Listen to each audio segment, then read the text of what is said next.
Are you struggling to conceive? You have options, and at Piedmont Reproductive Endocrinology Group, we'll make sure you have the guidance and support you need. PREG is known for individualized fertility care that's unique to every patient. We take the time to provide a reassuring and empowering experience because we believe that you deserve nothing less. Let us help you on your journey to parenthood. Visit us at pregonline.com to learn more. Get the guidance and support you need at Piedmont Reproductive Endocrinology Group. It's time for some new azaleas. Perfectamundo azaleas from Proven Winners Color Choice Shrubs. These innovative new azaleas bloom longer and brighter than the rest, giving you months of flowers in spring and in fall. Take your pick from 10 different colors, shapes, and sizes. All have been trialed and tested to ensure your success and satisfaction. Look for Perfectamundo azaleas from Proven Winners Color Choice Shrubs in the distinctive white containers at your local garden center. If you really like this episode, please support our podcast by going to patreon.com/truecrimewives and get lots of great extras.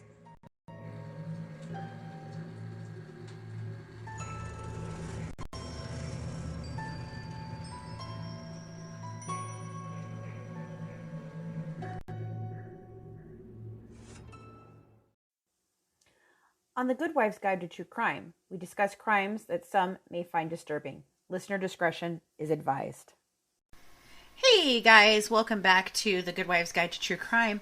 Tonight, as part of our bonus content with the Oakland County child murders, we have an interview that we did with Reuben Appleman. He is the executive producer of Children of the Snow that was based off his book, The Kill Jar. And so he's going to be giving us quite a bit of information. He actually lived in the area at the time and had his own experiences. Originally, we were just going to do the 3 episodes and give you this interview with him. But as we've been looking into this over the last couple of weeks, we're really starting to begin to find out that there's a whole lot more to this. So this isn't going to be the only episodes that we end up doing. We're actually going to come back in season 3 and do some more on this. We've been approached by several other children that lived in the area that have experiences. And so we're kind of collecting a lot of information at this time. But here is our interview with Reuben Appleman.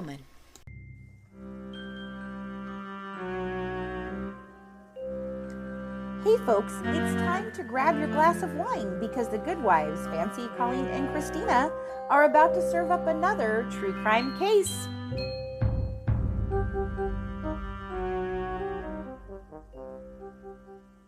Do you want to introduce yourself and tell us a little bit about yourself? Yeah.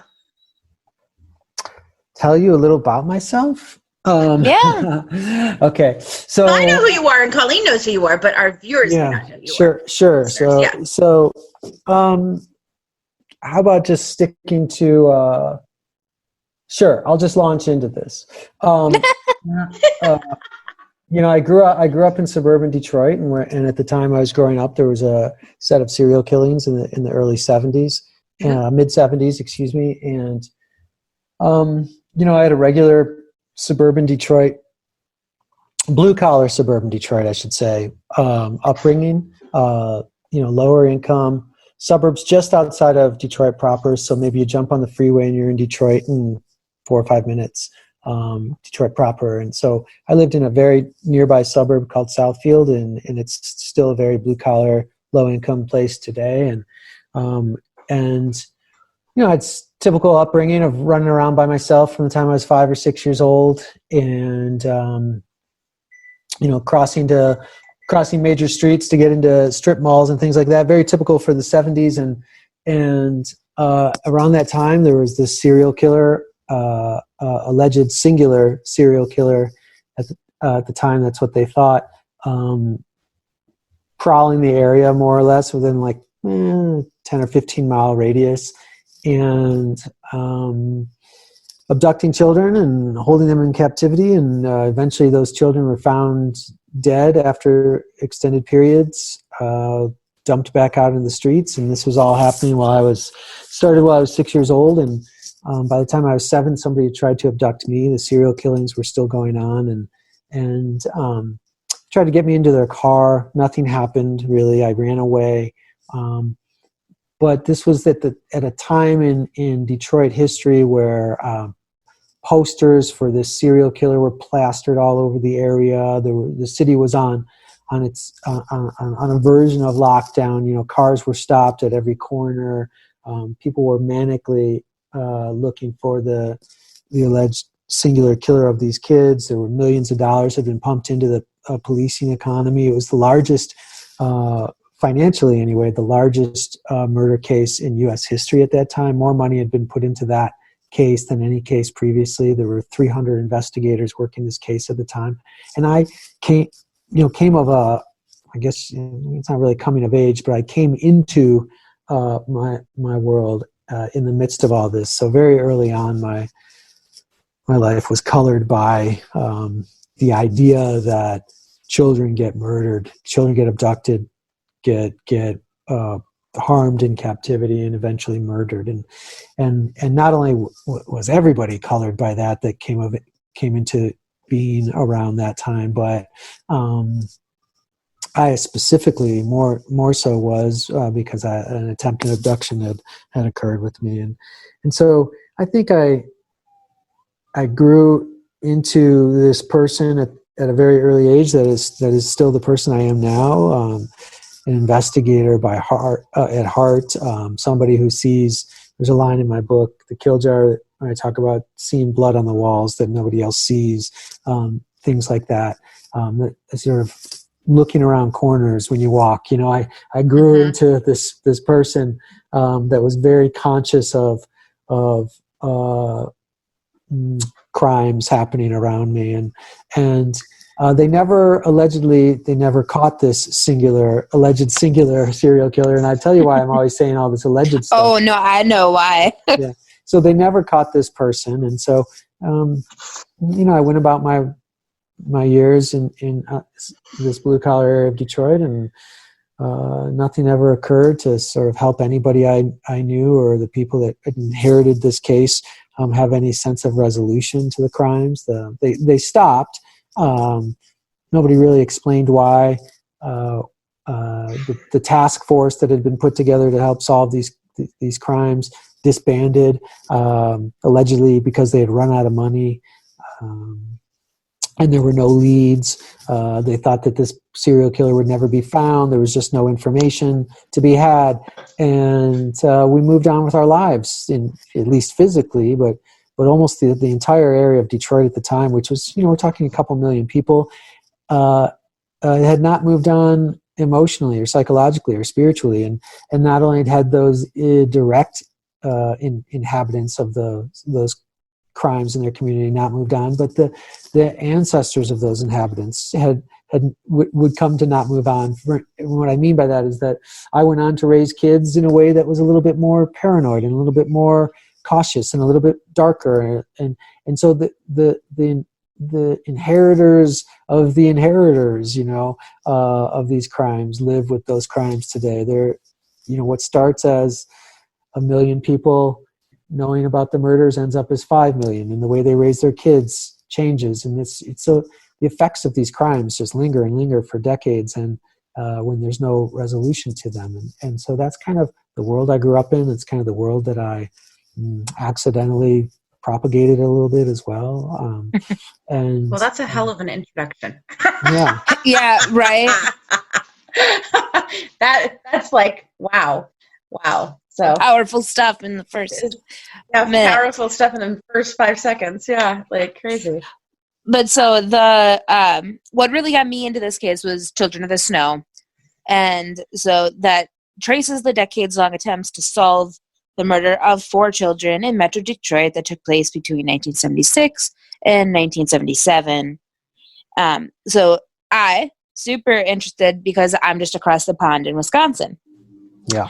And so obviously you said that you were personally involved in that case, and why it was so, passionate for you. And I'm sure it was frightening for your parents, Sure. Be like, oh my God, had you told your parents that somebody tried to abduct you? I didn't, because at the way it went down was I was shoplifting from a little pharmacy, they call it like the drugstore or whatever. And I noticed this guy. He looked like a security guard to me. I had just put some candy down my pants to walk out of the store with, and I saw this guy looked like a security guard to me. Back then, they didn't wear identifiable uniforms in a lot of instances. Plainclothesman, right? Yeah, it was a plainclothes person, where he was wearing a blazer and pants, and I can still remember everything about how he looked 40 years later. Wow. But I put I saw him look at me. He locked eyes on me. I took the candy out of my pants and put it back on the shelf because I thought I was getting busted, and I left the store really quickly. And he got into his car. I didn't see this happen, but he got into his car as I was crossing the parking lot. And by the time I had crossed over this, I think it's a 4-way intersection with a median. It's a big intersection, hundreds of cars every 20 minutes traveling, pretty busy. And I crossed over and I went into my little neighborhood on foot. And by the time I got into my neighborhood, he had gotten out of the parking lot with his car and finagled through the intersection and pulled up next to me in my neighborhood. And which was, we're talking, by the time he pulled up next to me, good quarter mile. So he had followed me in his vehicle at least a quarter of a mile, and before trying to get me into his car. I still thought he was a security guard, so I took off because I was a little street savvy. You're running. I just took off because I wasn't going to get busted. I was 7 years old, and Jesus. And I thought, I'm not going down for this, and I thought, because we grew up a little rough. I grew up, I was stealing money from neighbors by the time I was 6 years old. And I don't mean that in a funny way. It was just right. It's it's just how I grew up, and I ran from the police. I had no respect for authority, really, and it's a good thing because had I been a timid person, I probably would have gotten into his car with him. Right. How terrifying. And I didn't tell my parents because for two reasons. One is that was exactly at the time my parents were going through a pretty violent kind of divorce situation. There was abuse in my house at the time. I don't really remember if my father had left yet or not, but I know that he was in and out several times, and during that period between 6 and 7 years old, and there was a lot of drug use and violence in the house and stuff. And for starters, my dad was not somebody I was going to tell at that time. Now, my mom, maybe I would have told something like that too, but I think I would have told her if I had known what was really going down. But I did not tell her anything because I thought I was getting busted by the cop. I'm not going to tell her I was shoplifting. Right. So I never told anybody. In fact, my mom never heard about this until I was writing the book, 35 years later or whatever it was. Or wow. I guess 30 years later when I had started the book. But was she totally shocked, dumbfounded? Oh yeah, aghast. Yeah, totally. To learn these things about, I don't know if either of you have children, but to learn these secrets about your children later in life, is a difficult thing. You wish you could have been there and helped them and fixed it and whatever. And of course, she felt awful knowing that I had this secret horror that I basically had lived with for decades without talking. Now, how did you realize that was what had happened and it wasn't a security guard? When did you have that epiphany? I kind of tossed around the idea of it in my head for years, and then it kind of disappeared. I thought, oh man, I guess somebody was trying to abduct me. I don't know. It didn't really sink in very much until I had kids of my own who are now grown. But at the time that I started researching this book in 2005 now, so 15 years ago, it was because I had just come off working on a documentary about the child sex trade in America. I was a story editor and writer on this movie that never really made it to theaters or anything. It screened at Tribeca and then went on to be used for law enforcement purposes. But I worked on this film for a long time and started thinking about all the ways that our children are vulnerable to the world, and I was forced to really reflect on my own childhood a lot more, and then my kids were, at that time were roughly the age, they were a little older, but that I had been at that time that I'm talking about in my experience in Detroit, and it was impossible not to reflect on my own experiences as a child as I was raising my children, Right. That's what really caused me to dig into this case. I started looking at it online and thought, oh, like for starters, before I looked into it online, I knew at that point, oh yeah, somebody was trying to abduct me, and it made me sort of obsess about the Oakland County child killings because I didn't know what the status of the case was really. I knew it had never been solved. I didn't know if they were actively working it or what. And so I got online and started digging in, and the more I dug in, the more I felt like compelled to try to solve it. Not necessarily even for the kids at that time that had been abducted, but for the people raising kids today, for the fact that this goes on without resolution. And so, in so many communities throughout the world, I mean, we're not even talking, people think about this and they go, oh yeah, sometimes people get abducted and killed. No, man, like in almost every community in America, things like this have gone on. And the solve rate is horrifically low. And it's so funny how many people think that it actually that these things get solved. We've dealt with a couple of cold cases where people are like, well, if the police had done their job, that's what I'm like. Do you even understand how low the rate of solving things like this is? Like, you have no idea. And people just assume, they assume that. I think they live in their little bubbles, and that's why, like the other day I made a meme and I was like thinking about the fact of how like all the Dateline ones where it starts off in a small town and it's like, it's a small town where nobody locks their doors. I'm like, lock your fucking doors. Like, so it's always so funny because people really do. They think that it's, if something happens, it's going to be solved. Really, the solve rate is astronomically lower than the actual, Yeah, it's definitely. And I felt really compelled to sort of, with this one, because of what I thought at the time might have been a personal connection. I felt like I really had to dig in. And as it turns out, very early on, I realized that that my experience was unrelated to the immediate experience that these children had, meaning that the person who tried to get me into the car was not related to these murders. But at the same time, I did find instances of this person reported at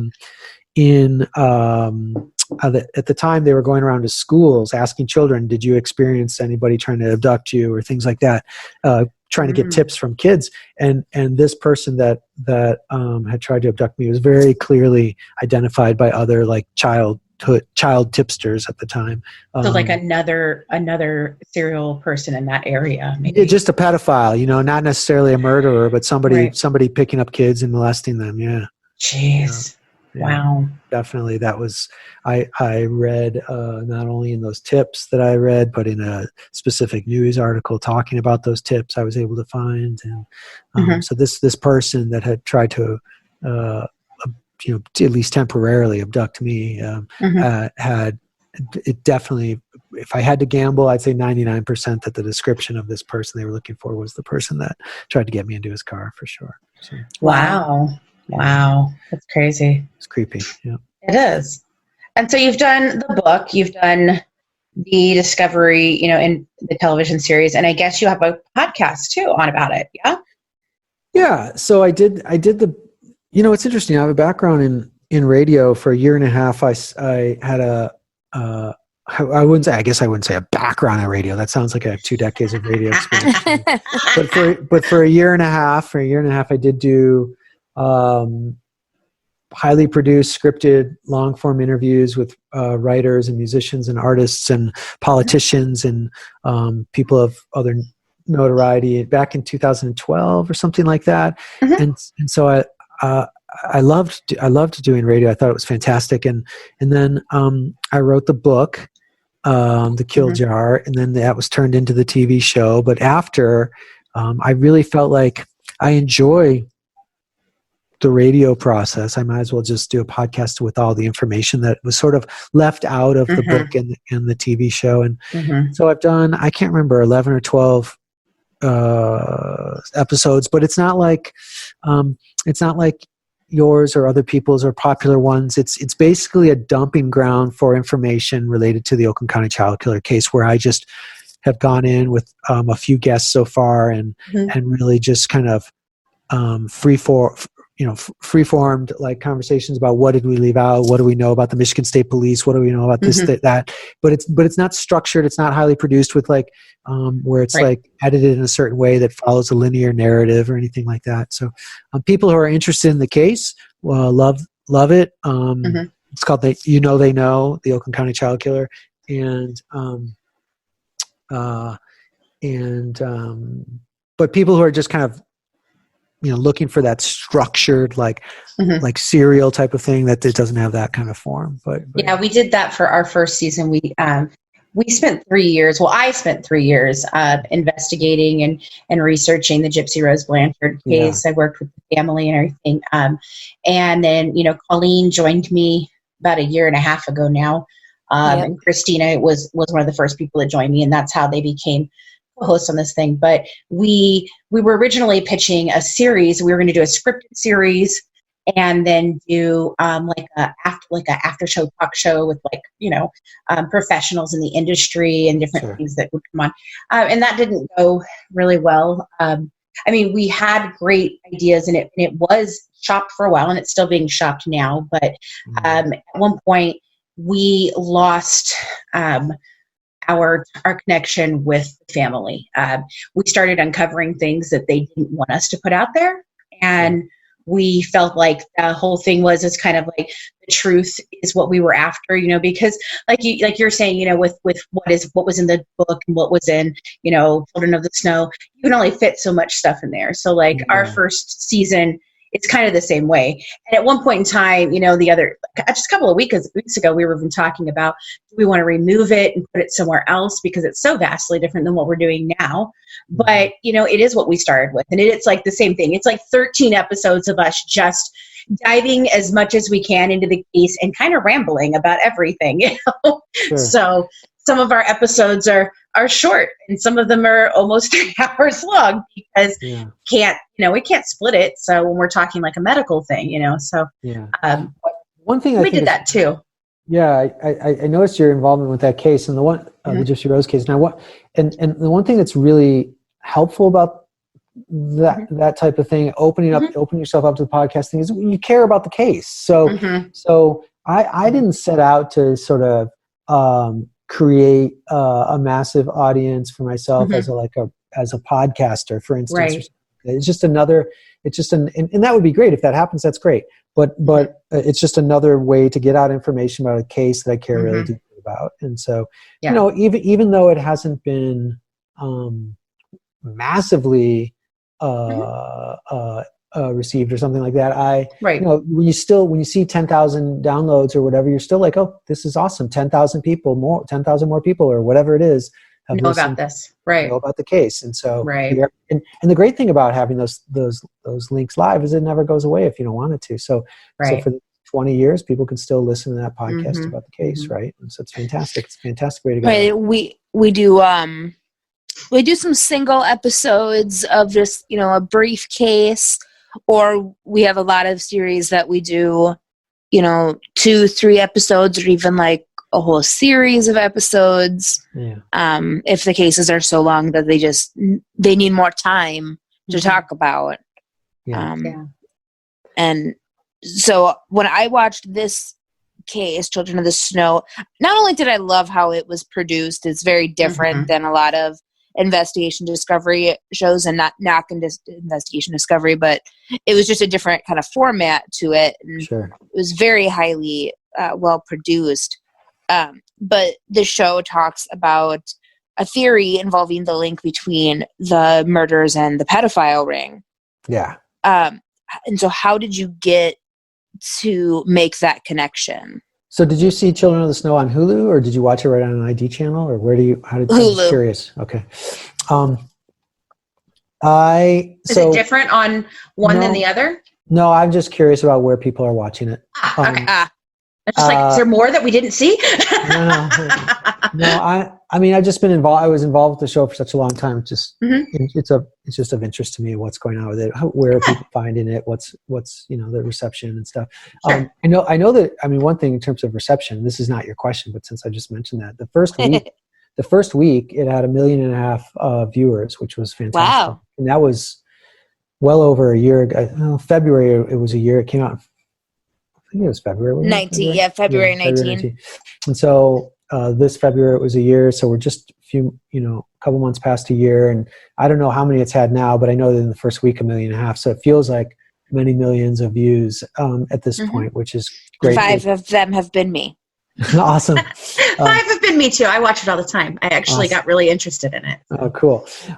Well, it was what was really interesting to me when I started researching the case for the book was that immediately, I'm talking within 9 months, I thought, okay, there's way too much information pointing in way too many directions for this to be as simple as one person. And I say information pointing in directions, I mean valid, trustworthy information pointing in multiple directions. Like these are not sort of flimsy leads. I was like, there's a lead pointing this way, and there's a lead pointing that way, and there's a lead pointing. How is this happening?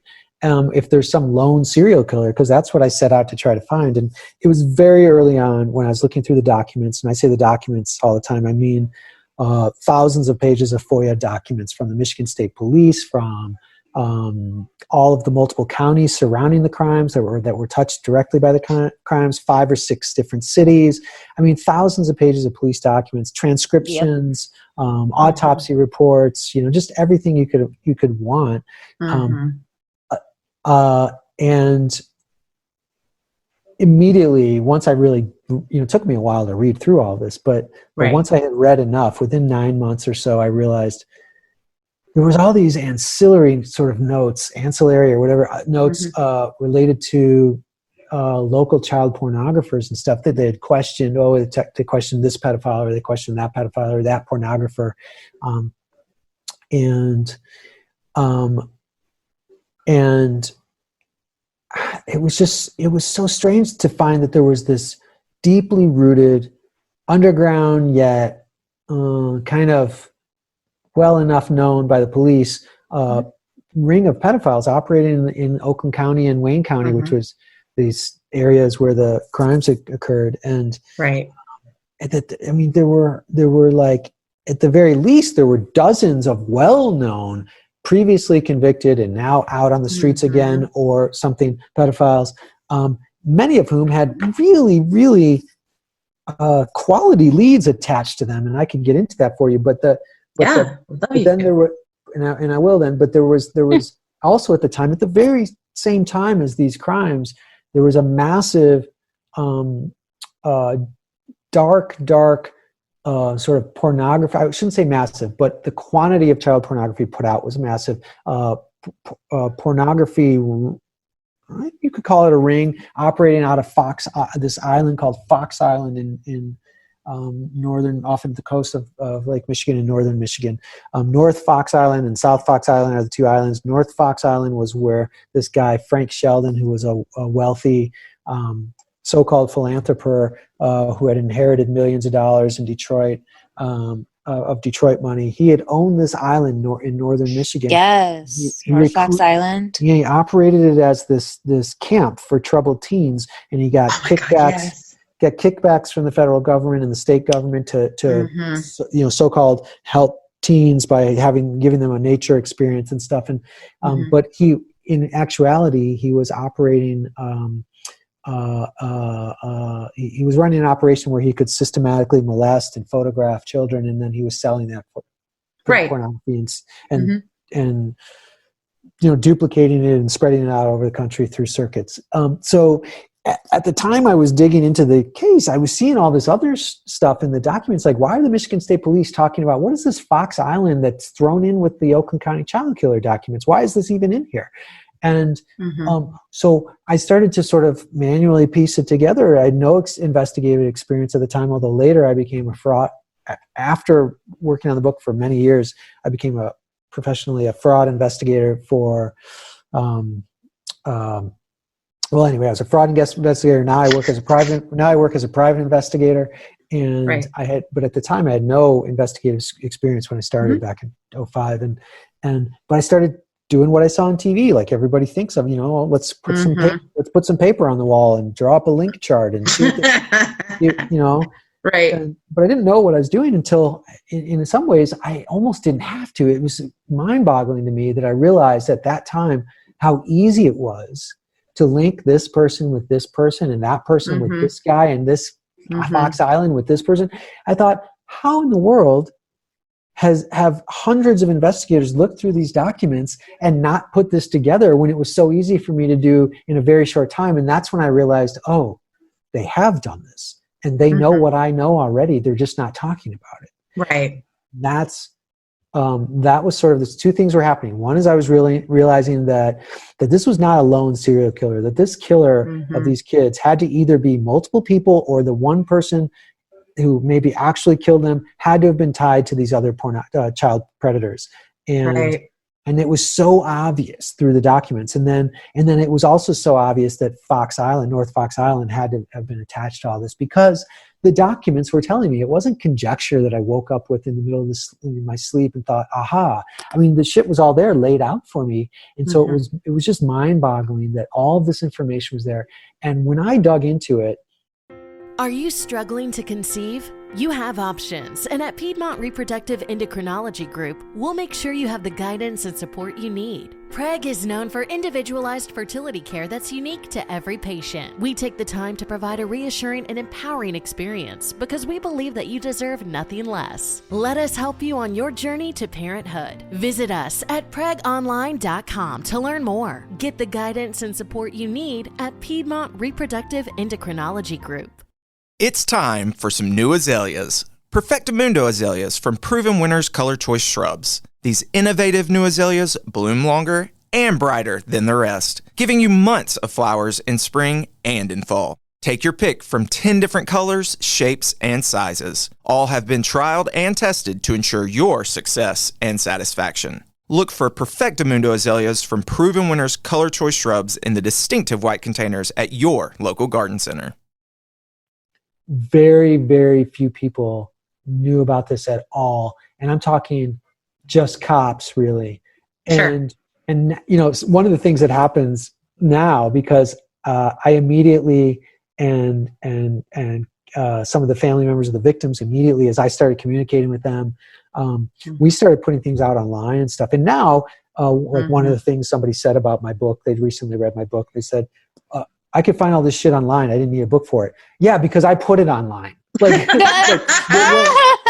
what you're reading is the lore that you're going off of is because I put it out there as I was learning it. So one of the critiques is like, oh, I could find this on my own. Yeah, well, here's the book too if you want the book. But but it all traces back to me and Kathy Broad, who's the sister of the fourth victim, and to a couple of other people that, you know how it goes. Like, there are some people who are savvy enough to piece some of it together on like topics threads or Reddit or whatever. And they obsess about it. Like, in 2005, it was the beginning of those kinds of murder threads online. And so there was a little bit of that happening where people were asking questions and stuff. But overall, the majority of people interested in this case knew nothing about this child porn angle. And that's the angle that became really prominent, that this was not, the myth around this case was that it was a crazy person, that it was maybe somebody that had, sort of Wiccan inclinations or whatever, that was, an occult, of some kind. That was so popular of an idea back in that time period. That was never proven as anything ever being like nothing ever traced back, but that was like their answer for anything that they couldn't prove was like, oh, well, it's got to be a cult.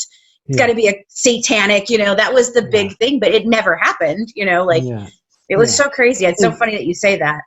Yeah, it was really popular, like, oh, it was 2 days before a full moon. We wonder if that has something to do with it, like 2 days. Awesome. They would have said the same thing if it was 3 days before a full moon, or if it was on or the day after, or so, and none of that really panned out. We know without a doubt that there were a couple of people specifically that were involved in these murders of these children. One of them is a very popular subject named Christopher Bush. Yep. And the other is this guy called Gregory Green, and both of these dirtballs were not only systematically, molesting children and photographing children, and but they were. I can't even begin to tell you how many leads there are with all these people. But there are also with these two people. But also there are two others.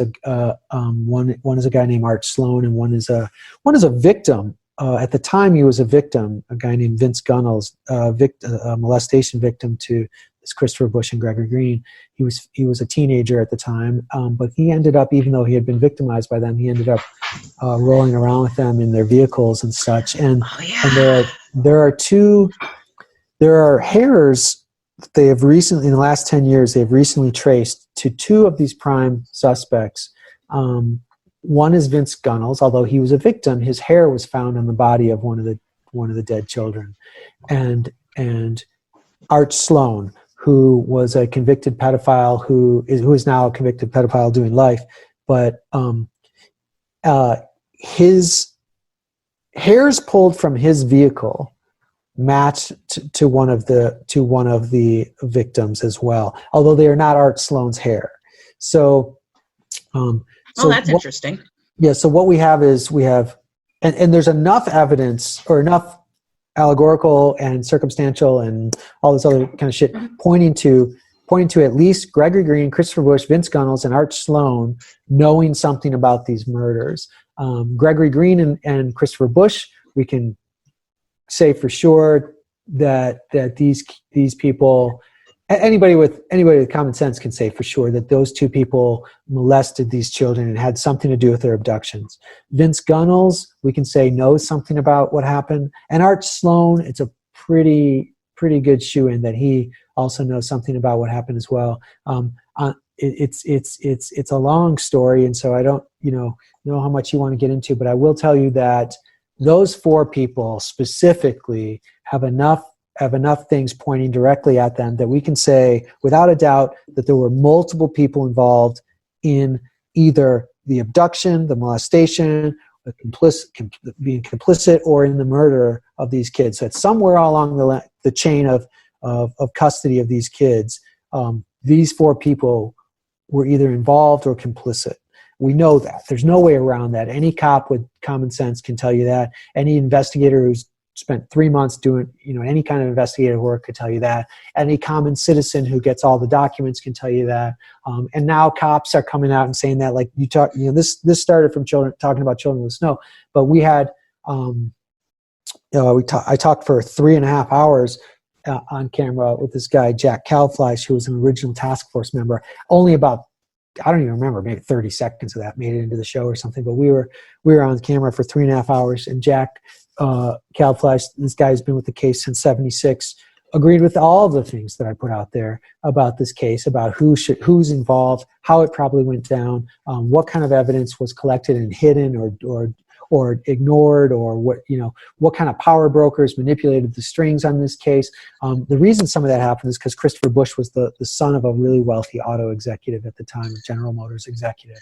And that's kind of like saying, and at that time, GM in the 70s was like Microsoft in the 90s. It's big, right? It's the biggest companies in the world, and so it's like saying, Bill Gates' third in command had a son who was a serial killer. That's very that kind of situation is very easy to want to conceal if you're the people in power. Sure. And although now that wouldn't happen so easily because of the internet, back then it was very easy to brush shit under the rug. And they didn't like the idea that he was a serial killer, but he also died. He allegedly committed suicide.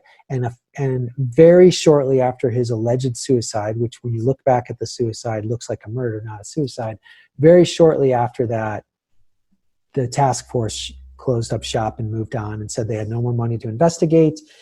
And what anybody with common sense can say is the powers that be understood that Christopher Bush was was very active in some part of either the abductions, the molestations, or the murders of these 4 children at the time.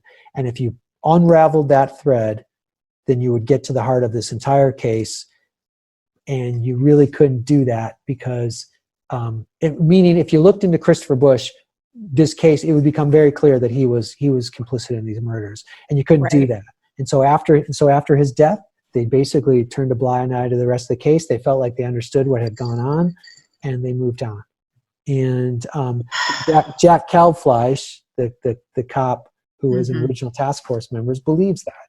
Wow. And other cops. I mean, he's not the only cop we've talked to. Other cops, many people involved with the case at both low and high levels believe that. There are records that indicate that Christopher Bush's lawyer understood that that's what had happened. There are failed polygraphs all over the place. There is evidence that links back to these people. DNA evidence. There's allegorical evidence. There's everything you could possibly need. And I say all the time, not because I think this is a good standard to have in our criminal justice system, but if any of these guys had what they have on them today, and they were, first of all, if any of them today had what they had on them back then, the prosecution would be easy. But even back then, any of these guys had what we were looking at back then, and any of them were a black guy, they'd be in prison for the rest of their life immediately. None of this would have, the fact that, or any person of color, let's call it like that. The fact that that so much DNA evidence exists, that so much allegorical or whatever the word is evidence exists. It's the fact that one of the main suspects had turned in the other. Gregory Green had said Christopher Bush did the killing of Mark Stebbins, this one of the children. These people were turning on each other. They were failing polygraphs. There's DNA. There was all kinds of shit, and none of them went away for any of these killings. And Gregory Green went away for the molestations of some other kids. By the way, Gregory Green had a history of choking out into unconsciousness another child in California who he thought was dead and left for dead on the grounds of a hospital. The same way these kids were killed, they were asphyxiated.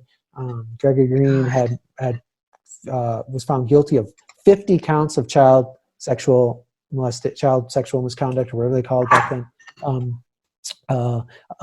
Christopher Bush was facing convictions for similar things. This Art Sloan went away for similar things. This Ted Lamborghini, who's a person who was also tied, he went away for similar things. A guy named Richard Lawson went away for similar things. There's this whole crew operating in Detroit. They all knew each other. They all acted the same way. And all of these people, it's very likely were involved in the sexual exploitation and eventual murder of these 4 kids. And that's this case in a nutshell. Yet they all walk free. Is Bush the one that they said committed suicide, but really it didn't seem like suicide? Yeah, they find Bush. They find Bush in his bedroom next to a rifle that was allegedly used to commit suicide with. He had a blood alcohol level of 0.40. He was 0.4 something, 0.4 whatever, 0.41, whatever it was. He was a large man, so he was, I think he was about 5'8", if I'm remembering right, 240 pounds or something like that. Oh wow! So he was decent sized, which means, and I'm saying this for a reason. So he had, in pictures, you can tell he had a big midsection, belly and chest. And excuse me, allegedly, while drunk off his ass, laid back on his bed straight, the way they found him on his back, and somehow managed to shoot himself with a long rifle, meaning reach over past his large belly, rest somehow the rifle in the right position, and shoot himself cleanly in the forehead, which has been shown that could not be done physically based on his size and his arm length and the length of the rifle, and to have no gunshot residue on his hand, to have no blood splatter or anything anywhere around the area. Wow. And to do all this when he had a 0.40 something alcohol level. So in him, and when they discover him at the alleged suicide scene, and look, some of these things can happen. Like you can be shot in the head without blood. Okay. Yeah. It's unlikely that you're going to be shot in the head. It's unlikely that you're going to do it so cleanly while you're so drunk that you're probably going to die anyway from alcohol poisoning. That you're reaching over your large belly for the size that he was, with this gun that's long, no gunshot residue on his hands. And then when they go to his house, they discover him there. There are ligatures found in his closet that match the type of rope burns or marks that you would have found on the bodies. There is a pencil drawing of victim number 1, Mark Stebbins, tacked to his wall. Oh my gosh. This is real. This isn't like you can't make this shit up. Yeah. And he was already, prior to his suicide, obviously already questioned about the murder of Mark Stebbins. Because Gregory Green had turned him in for this murder. Excuse me, I have to take a sip of something. You're fine. No, go ahead. Gregory Green had already turned him in for this murder. Gregory Green, who was his ride or die, so to speak, because Gregory Green was getting pressure. They're saying, "We think you killed Mark Stebbins." He said, "No, I didn't. Chris Bush did." And so there's a picture of Christopher Bush of Mark Stebbins in his bedroom. There's ligatures. He had been turned in as a prime suspect by another pedophile. He was already being charged with criminal sexual conduct charges. He was looking at going to jail at some point. But he actually had gotten, it's a very bizarre scenario, he had actually gotten off on these charges, but that's a different segue. He drove a car. He drove a car that looked like a composite sketch of a car that they were looking for. Wow. The killings stopped right after his death. No more killings occurred. CuriosityStream is the streaming service for people who want to know more. And now check out Curiosity's new series, Queens of Ancient Egypt. When pharaohs held the throne, their wives held the power. We see her taking precedence over the pharaoh, an absolute mastermind. All hail the queens. This is unprecedented. Watch Queens of Ancient Egypt now on CuriosityStream. With monthly, annual, and bundled plans, find the one that works for you at CuriosityStream.com. Are you struggling to conceive? You have options, and at Piedmont Reproductive Endocrinology Group, we'll make sure you have the guidance and support you need. PREG is known for individualized fertility care that's unique to every patient. We take the time to provide a reassuring and empowering experience because we believe that you deserve nothing less. Let us help you on your journey to parenthood. Visit us at pregonline.com to learn more. Get the guidance and support you need at Piedmont Reproductive Endocrinology Group. The gun that was used that allegedly was the suicide weapon was allowed to be kept in the possession of the father, H. Lee Bush, who was the automobile executive. He was allowed to keep the weapon that was allegedly used in the suicide. All he had to do was write an IOU note to the Bloomfield Township Police. He said, "Hey, I'll give you this gun within the next 30 days." IOU. I'm sorry. That's it. An IOU. Yeah, I have a picture of it. I mean, I have the actual, a photocopy of it. I gotta see that. You gotta send me that. In the case files. So and the thing about this that's so crazy. Okay. Oh, and immediately within hours, his death was ruled a suicide. There was no regular kind of autopsy, right? So they checked his blood alcohol level and things like that, but immediately it was ruled a suicide that day. We're talking about, at that time, the largest murder case in U.S. history in terms of financial resources poured into it, several $1 million, and a prime suspect who had already been turned in, who was looking at similar charges already, absent the murder charges, but was known to have been, molesting children, that had all this other stuff pointing at him as well, and they immediately rule it a suicide, and they don't make any public statement about the fact that he had been a suspect. They don't talk about it. So decades go by with Christopher Bush, just some guy randomly, like Kathy Broad, the sister of Timothy King, the fourth victim. Kathy Broad had been working this case on her own with her father for decades. And it was until 2005 or 6 or 7 or whatever it was before they knew anything about this guy. Who's this guy, Christopher Bush? Who's this? So the police knew for decades that their prime suspect had allegedly committed suicide, had all this information pointing at him as the doer of at least Mark Stebbins at that time. Now we know more, but and the family members had no idea for decades that there was even a suspect. God. Wow. And So we're what? talking about Michigan. So what do you? About Detroit area. We're talking about a major operation here. We're not talking about ho-hum, northern Michigan. 3 people concealed it. We're talking about hundreds of people had to keep this on the down low in order for that to not be found out for decades. Hundreds of people knew about this within the police force. Right. That's why your podcast is They All Knew. Yeah, it's crazy. They know is what it's called. Yeah. Oh, I know. So 2 questions.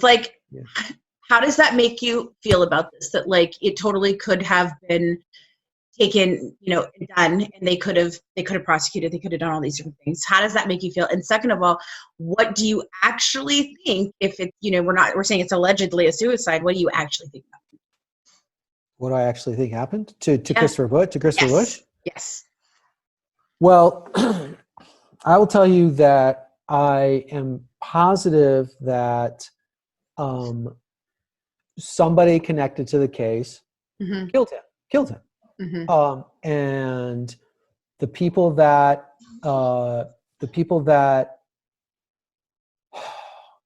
and many people used that as an excuse to stop investigating this case and to stop trying to, you can at least close a case based on information you receive about a dead person if it leads you to believe that they were the killer. Sure, we've seen that with Adam Walsh's and Audit's Tool. So right. Mm-hmm. So they keep this, for starters, they keep this case open so that they don't have to talk about it. Wow. Because an open investigation can't be talked about. So they keep this open. They will not close this case unless someone's deathbed sworn statement forces them to do it. Right. And that may happen. A lot of these old timers are getting close to death. Many of them have died. But I know for a fact, I don't know for facts, I wasn't there, but the evidence points to the fact that somebody killed Christopher Bush, somebody who had ties to this case, whether it was a co-conspirator or a cop, or there's speculation about maybe it was Christopher Bush's father, or that's what I was going to say. Yeah, take your pick. All of these things seem reasonable. Somebody killed Christopher Bush, and everybody who was working this case at that time, who was in the top tiers of this case, not everybody working it, but the top tiers, the powers that be, realized that they don't have to follow this case anymore or pursue this case anymore because it's not happening anymore. Christopher Bush is dead. Gregory Green went to prison for raping other kids. And so those 2 people were out of the picture, and they were the 2 main players. And Art Sloan later went to prison. But this is it's a no-brainer if you're trying to hide something. All the main players are gone now. And Gregory Green died allegedly at age 40, some shit, I can't remember, 43, 44, something. Not long after he went to prison, Gregory Green died of a heart attack at 40 or something, 43 or whatever it was in prison. But his cellmate had, at the time Gregory Green died, his cellmate had said that, Gregory Green told him that he had gotten away with killing 4 kids. And so his cellmate's on record as saying that. Christopher Bush, we know, had something to do with this, but the killing stopped. Christopher Bush's lawyer was on record as saying some version of, when somebody else was asking her later about this, in that year or whatever, had said, it doesn't matter anymore. You don't have to worry about it anymore. About the case, not about Christopher Bush, but what are we going to do about the case? You don't have to worry about it anymore. I mean, this is his lawyer, and there was a private polygrapher who had been brought in by his lawyer at the time as a polygraph. Basically, he was about to take a polygraph with the state police, and they had an independent polygrapher brought in so they could, see how he would do before he went up for the real polygraph, and he failed. He told that polygrapher that he had something to do with the murder of Mark Stebbins. That polygrapher was sworn to whatever you call it. Client lawyer privilege or whatever. And later, decades later, that polygrapher is at a polygraph conference and runs into another polygrapher, just a random person he thinks, and they start talking about this random person polygrapher. Oh yeah, I grew up in Detroit, and this polygrapher that had done that original polygraph with Christopher Bush said, "You grew up in Detroit." Well, I polygraphed the Oakland County child killer, and this random person says, "What do you mean? What are you talking about?" He says, "Yeah, I polygraphed a guy who admitted to me that he had killed Mark Stebbins." And then they were drunk. They were at this conference, and he immediately, and then the so-called random polygrapher says, "That's interesting. That's why I became a polygrapher. He was a childhood friend. He was a childhood friend." And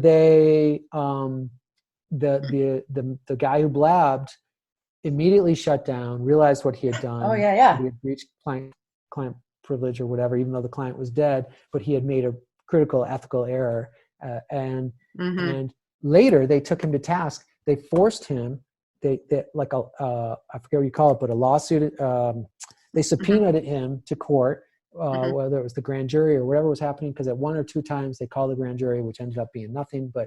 But anyway, they forced his hand, and he agreed to he would not say the name, but he said, "I'll tell you this, and I'll tell you this, and I'll tell you this, and I'll tell you this," but he would not say the person's name. And all that information means he was talking about Christopher Bush. Everything he said everything he told them pointed to Christopher Bush. And it's not conjecture. I mean, we know, you go back in the files, right? This polygraph guy, he said Christopher Bush told him that he had killed Mark Stebbins. That's what happened. And so we know all this information is out there, and now they keep the case open so that they don't have to talk about all this embarrassing shit that happened 40 years ago. Of course. Yeah, it's crazy. What else can you expect? We're kind of dealing with a case like that with the Rodney Reed case, which is just a travesty of justice, and same kind of thing. Like he is obviously very much so. If you follow the trail, it's not Rodney who killed poor Stacy, but and you said earlier about if it was a black man, he would have been convicted, and that's the case with Rodney is they used all these different things that the police were corrupt in that, and they convicted a black man because he's a black man basically. It was, and he killed a white woman supposedly, but he didn't. It's very obviously he didn't. But, and there's people out there, including her mom, that die hard will say no, he did it, and I'm like, are you serious? Have you looked at stuff like hello, But it's we're kind of dealing with that, and he's trying to get a retrial. He's been on death row for 23 years. And that's crazy. But, if you're a person of color in our criminal justice system, you are screwed. And we, you talk to, this is not a political statement. So I was going to use the word conservative. You talk to, what would you call it? Conservatives in the, I wanted to call it penal conservatives. That's not what I mean. A conservative in terms of law enforcement or whatever you want to call it. You talk to conservatives and they think it's a crock of shit. But you talk to any person of color who's actually living it, any person of color, it's not a crock of shit. Everybody knows it's not a crock of shit. If you're a person of color, if you have anything different than you, then straight up WASP, you feel that pressure. I even feel that pressure, and I'm noticeably passable as 100% white whenever I want to. But the fact that I have like offshoots of European ancestry or whatever that colors my skin just a taint, just a hair. Even when I call it, I have a dark beard and dark hair, and when I call the cops for anything, I've had many experiences where I've called the police because some shenanigans in the neighborhood or whatever. I instantly feel suspect to them. I can feel it, and I'm not even a quote person of color. So it's craziness. Right. It's craziness. Yeah. No, I totally agree. Clearly, the criminal justice system is overrun with people of color who have no financial means to get out of it. Right. Exactly. We talked about that several times. Yeah, we talk about those episodes. Yeah, we talk about socioeconomics too. It is persons of color even worse. But anybody in like an impoverished state, or class, they have no hope. It's almost no hope. It's just terrible. Terrible. Now, I have a question though. This is really interesting because you've said you've looked at everything, you've got everything.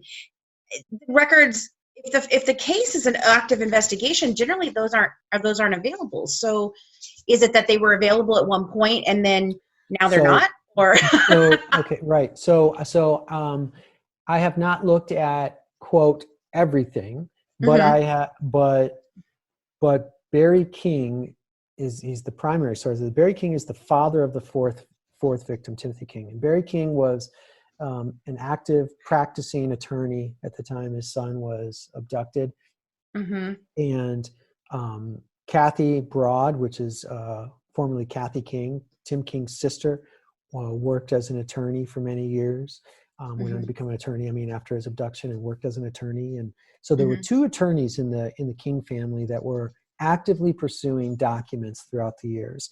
And Barry King primarily had multiple times had to sue, was initially rejected for FOIA requests, Freedom of Information Act. Right, Freedom of Information Act. Yeah, was initially rejected documents in his requests, but multiple times sued for information that he was later provided because he was able to prove a chain of, I guess what you would call, that there had been a chain of information leading that in court could be shown to say, you could say, well, the cops say this has nothing to do with the case, so give me that information. And the cops say this has nothing to do with the case, so give me that information. But we already knew, he already knew through decades of looking at it, like this has to be something. And so actually somehow the cops gave more information than they had to. He sued for information. Here's what happened. One of the relatives of one of the victims was accidentally shown binders of information, meaning she went into talk to one of the cops. And this cop sort of informally was talking to her about the case because it's 20 years later or whatever. And he had binders of information on his desk about Christopher Bush, Gregory Green, and Vince Gunnels. There were 3 binders, and these were binders that cover these people. And from that, and so she was able to actually, she was like, what are these? And she kind of just started flipping through them and stuff. And he wasn't really officially supposed to be talking to her about this stuff. But, after decades, you get a little informal and whatever. And he had known them since the original years of the case. He was one of the old timers on the case. And they found out about these suspects. So she found out about these suspects, although nobody knew anything. Well, who is this person, this suspect, Christopher Bush? This was back in 2000 and whatever, and early on. And through that information, she had done some digging. Barry King, she shared information with Barry King. Barry King was able to request information about these suspects. The police said, with Lucky Land Slots, you can get lucky just about anywhere. Dearly beloved, we are gathered here today to... Has anyone seen the bride and groom? Sorry, we're here. We were getting lucky in the limo and we lost track of time. No, Lucky Land Casino, with cash prizes that add up quicker than a guest registry. In that case, I pronounce you lucky. Play for free at LuckyLandSlots.com. Daily bonuses are waiting. No purchase necessary. Void where prohibited by law. 18+. Terms and conditions apply. See website for details. Judy was boring. Hello. Then Judy discovered ChumbaCasino.com. It's my little escape. Now Judy's the life of the party. Oh, baby, mama's bringing home the bacon. Whoa, take it easy, Judy. The Chumba life is for everybody. So go to ChumbaCasino.com and play over 100 casino-style games. Join today and play for free for your chance to redeem some serious prizes. ChumbaCasino.com. No purchase necessary. Void where prohibited by law. 18 plus terms and conditions apply. See website for details. These suspects have nothing to do with these people have nothing to do with the case. And because of that, he was able to obtain that information about those through FOIA requests. But at that, it's not as simple as I spelled it out. No, I understand. We've gone through that stuff. Okay, but it was basically because Barry King had kept suing for this information. Right. And he had lost a number of cases, but a couple of times he won. And so what we have now is maybe 5,000 or 6,000 pages of really pertinent documentation. But the case itself, clearly, there's probably 100,000 pages. I mean, sure. It's a very old Oh, case. yeah. But but what they actually did was they gave up this stuff, and in the mix, I don't think they even knew that they didn't have to. They didn't pay attention maybe, but there was all this Fox Island stuff in the files that they handed over. So Fox Island was a known thing, that the pedophile ring was a known thing back in the 70s, but known to be not known to be connected. So there was a few news articles about it at the time because the police cracked down on this Fox Island. Frank Sheldon, who was the owner of it, absconded to the Netherlands, never to be prosecuted. Lived until he died a natural death. No doubt was molesting children in the Netherlands at the time because he still had his money and access, and was still an active pedophile. He never got charged with anything. He was, he got charged in the States, but he absconded. But he never got convicted. Right. And somehow the police, when they provided these documents, left the Fox Island documents within the case, and they didn't have to do that. They could have just removed it. But and also we learned a lot. They had heavily redacted the documents because it was because of it being an open investigation. But they did a poor job of it. You could figure out that this name that they had redacted 25 times. Oh, they left it in once, 1,000 pages later, and you could figure out that must be who they'd been talking about. And when you go back and you piece it together, it works out. So they made errors in those things. But I want to say one more thing about the FOIA request. Charlie LaDuff, who's a reporter in Michigan, in Detroit, he talks about trying to get FOIA documents from the mayor's office in Detroit and stuff like that, and they refuse to do it, or they say, okay, we'll give it to you for $75,000. You can have this amount of whatever, because they come up with this hourly rate that they have to pay people to do this stuff. So there was a woman named Helen Dagner who was kind of an online spoof or online what do you call it? Sleuth. And she was into this case deeply for years, and I heard recently that she passed away, but she had put in a FOIA request back in, I don't remember, it was many years ago.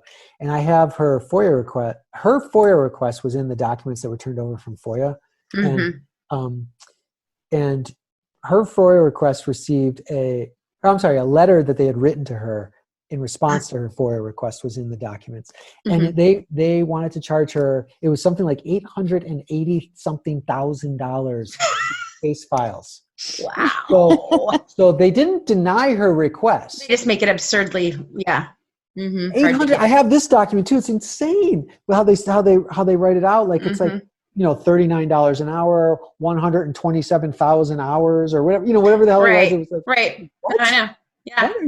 It's impossible. Right. So they make it virtually impossible to actually get the documents that they don't want to give you. So that's outrageous because, we requested transcripts in Gypsy and Nick Jagodajan, his case, and it came back and it was like a total of almost $6,000 for the two. And Gypsy didn't even go to trial. And I was like, I'm not paying it. Like, and that to me was absurd. Like $6,000. You're talking $880,000. Jesus. Like, It's something. It's 800 and it's either 80 or 890. I can't remember exactly what the number is, but it's up there. Yeah, it's $900,000.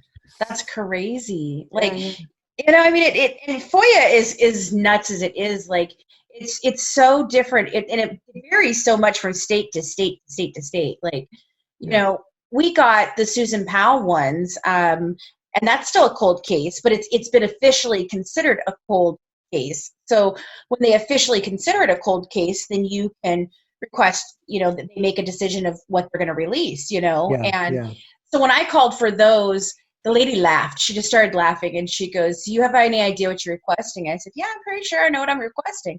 And because she said, "You said any and all," and I said, "Yes, any and all." And she's like, "Oh, honey," she goes, "There's over 30,000 documents." And she's like, "And I'm not talking, I'm talking like documents, like pages, files, not the pieces of paper, but that many files." And I was like, "Oh, Jesus." And she goes, "What's the best thing for you to do? This is what we're doing." And they didn't charge anything. God bless them. She goes, "If you just buy a thumb drive and send it to me, I will send you the thumb. I download it onto it and send you the thumb drive back." So we did. Got it back. I plugged it into my computer, and seriously, she's not kidding. There's thousands and thousands and thousands and thousands of files, but a lot of them are, like you said, very, very redacted. And we all know that case, but we wanted to see them, and I was hoping, somehow I've talked with the guy who did Cold and stuff like that, and still trying to figure out where Susan's body is. That's all they want is Susan's body, Yeah, incredible. It's incredibly hard. But yeah, FOIA is, you get some places that are like, yeah, I'll give it right over. And then you get other places that it's like pulling teeth to even get a page, when you're like, can I just have this one page? That's all I need, so. Yeah. Incredible. Yeah. So I forget what the question was that started this FOIA thing. What was it? I don't even know. I did ask you, does it make you mad that there's all this evidence and everything is right there, but none of them have ever been charged with these. They've all been charged with other things, obviously, right? Yeah. But they've never been charged with these. Does that upset you? Of course, yeah, it's terribly upsetting, but it's mostly upsetting to the families of the victims, and it upsets me from speak truth to power kind of stance. It's like the problem with the good thing about being raised in Detroit, and also the problem is that you grow up with a little bit of chutzpah or whatever they call it. Like you feel, you gutsy, when people are giving you shit, you want to give it back. And, and you also you've grown up in Detroit, you have a keen eye for BS, when somebody's trying to pull the wool over your eyes. And, so the problem is that what the police back in Detroit are trying to do is do this to a bunch of Detroiters. And Detroiters are the last group of people that you want to try to get one over on. And we're not just, it's not just intellectually, we're too broke and we're too pissed off to let you do it. Right. And so I think that it's not just me that's pissed off. I mean, I think when you talk about this case in public in Detroit to anybody at this point, especially after the book, and especially after even 3 years before the book, I put out 20,000 words or something like that on Medium, which basically condensed the sort of most volatile information down to a narrative that I put out 3 years before the book came out. So back in 2015, that came out. I think in 2012 or 13, maybe I was already on topic saying some stuff, but so we're talking at this point, many thousands of Detroiters, especially because of the TV show, know what went down. And there's a lot of people that it's like you're pissed, but you're also just like, it's more of the same shit and everybody knows it. Yes. We see that everywhere. And, so yeah, I'm pissed. I think the families are pissed and heartbroken and pissed again and then heartbroken and pissed back and forth. But I do think that the police now, the Michigan State Police who are in charge of this investigation now, they have an absolute obligation to not just save face, which they can easily do for the decades of people who have decades of police officers and investigators that touch this case, who have willingly or out of chain of command reasons, ignored information that they know would lead to solving this case. The Michigan State Police have an obligation to save face for those people and to give resolution to the case for the family members by doing one of a couple of things or all of these things. Vince Gunnels, who was the victim of Christopher Bush at the time, he was 15 years old. He went on to have a really awful sort of struggle with addiction. He's never committed any kind of violent crimes. He's never been charged, or at least never been charged with any. He's never been charged with anything even remotely like, a smash and grab, anything physical. He's been charged with some burglary related stuff, and it's all drug related. It's all drug related. Sure. He's never been charged with distributing drugs. He's been charged with being he's been charged with being an addict. That's what he's been charged with. And he has spent a lot of time in and out of prison. And his DNA was found on the body of victim number 3, Christine Mihalik.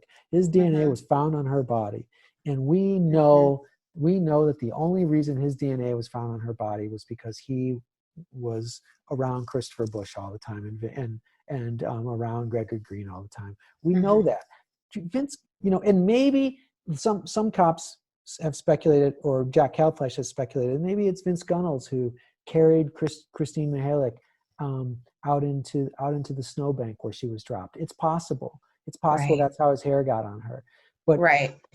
But Vince Gunnels was not a violent person. He either was a participant in some part of the crime. You carry out the body because the guy who's molesting you tells you to do it. Okay, you're going to do it. He's not a murderer. But Vince Gunnels had his DNA found on that body. He's still alive, and he should be rigorously questioned and forced. His hand should be forced to get information out of him. But they claim they won't do it. They haven't done it. They claim they talked to him. They've investigated. They've questioned him. He took a polygraph, and he failed the polygraph. But they didn't do anything about that. So he's alive and knows much more than he's telling. He says when he's asked, well, what happened? Tell us more. And he says, fairly, look, a lot of crack cocaine has been through this brain, man. I don't remember shit. And okay, but we know that he knows more. He's not a dumb person. He's just an addict. Right. And he's just not willing to talk. And probably because he feels he's going to implicate himself, or he's afraid of what's going to happen to him if he talks. I don't know. But his DNA was found on her body, and he's alive. And he was rolling around with the people who we think actually killed her. So he knows something. And then Art Sloan, who is alive, who on the night of, he was already a known pedophile. On the night of the Mark Stebbins abduction, or on the day of the Mark Stebbins abduction, the very first victim, he called the police, who in their small town where they lived at the time, these little suburban blue collar towns, they were tiny little dots. They weren't like LA. It wasn't like Los whatever outside of the 9 places outside of LA that maybe also have 300,000 people. That's not what this was like. These were like little pockets of 50,000 people or whatever. And Art Sloan, on the day of Mark Stebbins' abduction, called the police department, who were used to driving around at night, checking out the retail stores. Art Sloan operated a tow truck body shop kind of place, and called the police and said, hey, I'm going to be working late tonight. My lights are going to be on. You don't need to stop here. It's just me. That day, Mark Stebbins is abducted, and later because of the mysterious circumstances around Art Sloan having called him because he was a pedophile and whatever, they question him. They collect DNA. They collect samples. They didn't really call it what we call it now, but they took hair fibers and things like that from his vehicle. And it turns out that those hair fibers are a match to hairs found on both Mark Stebbins, victim number 1, and Timothy King, victim number 4. So the night that Mark Stebbins is abducted, the day that Mark Stebbins is abducted, a known pedophile calls the police and says, you don't have to come by. I'm just going to be working late.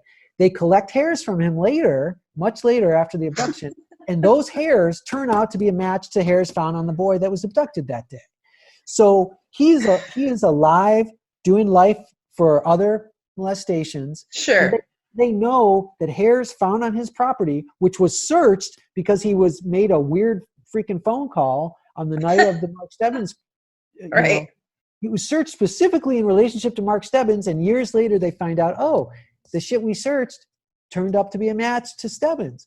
But he's alive and not forced into some sort of situation where he's being. So here's the thing. You could say, the police say, well, they weren't talking to us. He's already doing life. We can't charge him with anything. Yes, you actually can. Here's what you can do. Here's what you can do.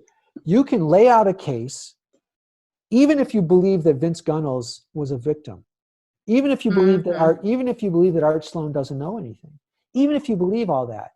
Judy was boring. Hello. Then Judy discovered ChumbaCasino.com. It's my little escape. Now Judy's the life of the party. Oh, baby, mama's bringing home the bacon. Whoa, take it easy, Judy. The Chumba life is for everybody. So go to ChumbaCasino.com and play over 100 casino-style games. Join today and play for free for your chance to redeem some serious prizes. ChumbaCasino.com. No purchase necessary. Void where prohibited by law. 18+ terms and conditions apply. See website for details. With the Lucky Land Slots, you can get lucky just about anywhere. This is your captain speaking. We've got clear runway and the weather's fine, but we're just going to circle up here a while and get lucky. No, nothing like that. It's just these cash prizes add up quick. So I suggest you sit back, keep your tray table upright, and start getting lucky. Play for free at LuckyLandSlots.com. Are you feeling lucky? No purchase necessary. Void where prohibited by law. 18+ terms and conditions apply. See website for details. After 40 years, you can lay out a case and put charges on those guys and probably make it stick because, like I said, and like we've said, if they were black guys, you could make it stick. You would do it. They would do it. And so why not do it to these guys then? Do what you always do, which is, maybe 90% police work and see if it sticks. Do it to these guys. And Vince Gunnels doesn't want to go to prison for life. Art Sloan doesn't want to be labeled the Oakland County child killer or whatever it is. If he goes to court, he's going to have to say some shit, or you're going to pin it, or something. I mean, what I'm saying is they have not forced the hand of either of these guys, and these guys are alive, and they both had evidence collected from them that turned out to be a match to the bodies. Right. I mean, at very least, they could turn it and pin it on the two that are dead, so that okay, well, we know, but I mean, we know things, but we didn't do it, but. Here's what we'll tell you, right? I mean, that would at least save face in some way. And if if they're not charged with anything, then then nothing's going to happen. And the reason they're not charged with anything, police could say, well, it's tactical. If we charge them now and we fail, then we can't charge them later. Okay, well, you know what? It's been 40 years. Right, and they're almost dead. These guys are going to die soon. Yeah, how long does this go on? Are you going to say the same shit in 100 years? I mean, what are you talking? What have you got to lose after 40 years? You have evidence. Right. You have the evidence. family members are, dead and dying. Yeah. They're gonna die in prison. Just like we talked with Laura Brand, and she was interviewing the toolbox killers with several serial killers, and she had gotten one of them to give her the location of several more bodies, but then they both died on one in prison, one on death row, just, like a month after they gave her the bodies. Yeah. And so information will die with these criminals. Oh, it's already dying. It's already well, right. And so it's at this point, it's more for the ancestors and then the general public to just have some closure. Yeah. And we're not trying to make up closure. It's not make-believe closure. Like, these are real leads. Yes. We're not trying to just put a bow on it, right? These are real leads that you should be following, and they're not doing anything with it. Well, I think a lot of that has to do, like, they went through the same thing in the Walsh case, and for 27 years. That was a terribly bungled. Yeah. And either which way you look at it, it's bungled. We did a whole thing off of the book that Joe Matthews wrote, And then we got somebody who basically told me that was total crap and that he was there and he has a case for it being Dahmer and not Tool. And, and either way you look at it, it's still a bungled investigation. And, I think that was one of the biggest things for them is they didn't want to admit that. Like, that's the thing. Like, it's not even about giving justice or putting in anything for the families. They just don't want to admit that they fucked up.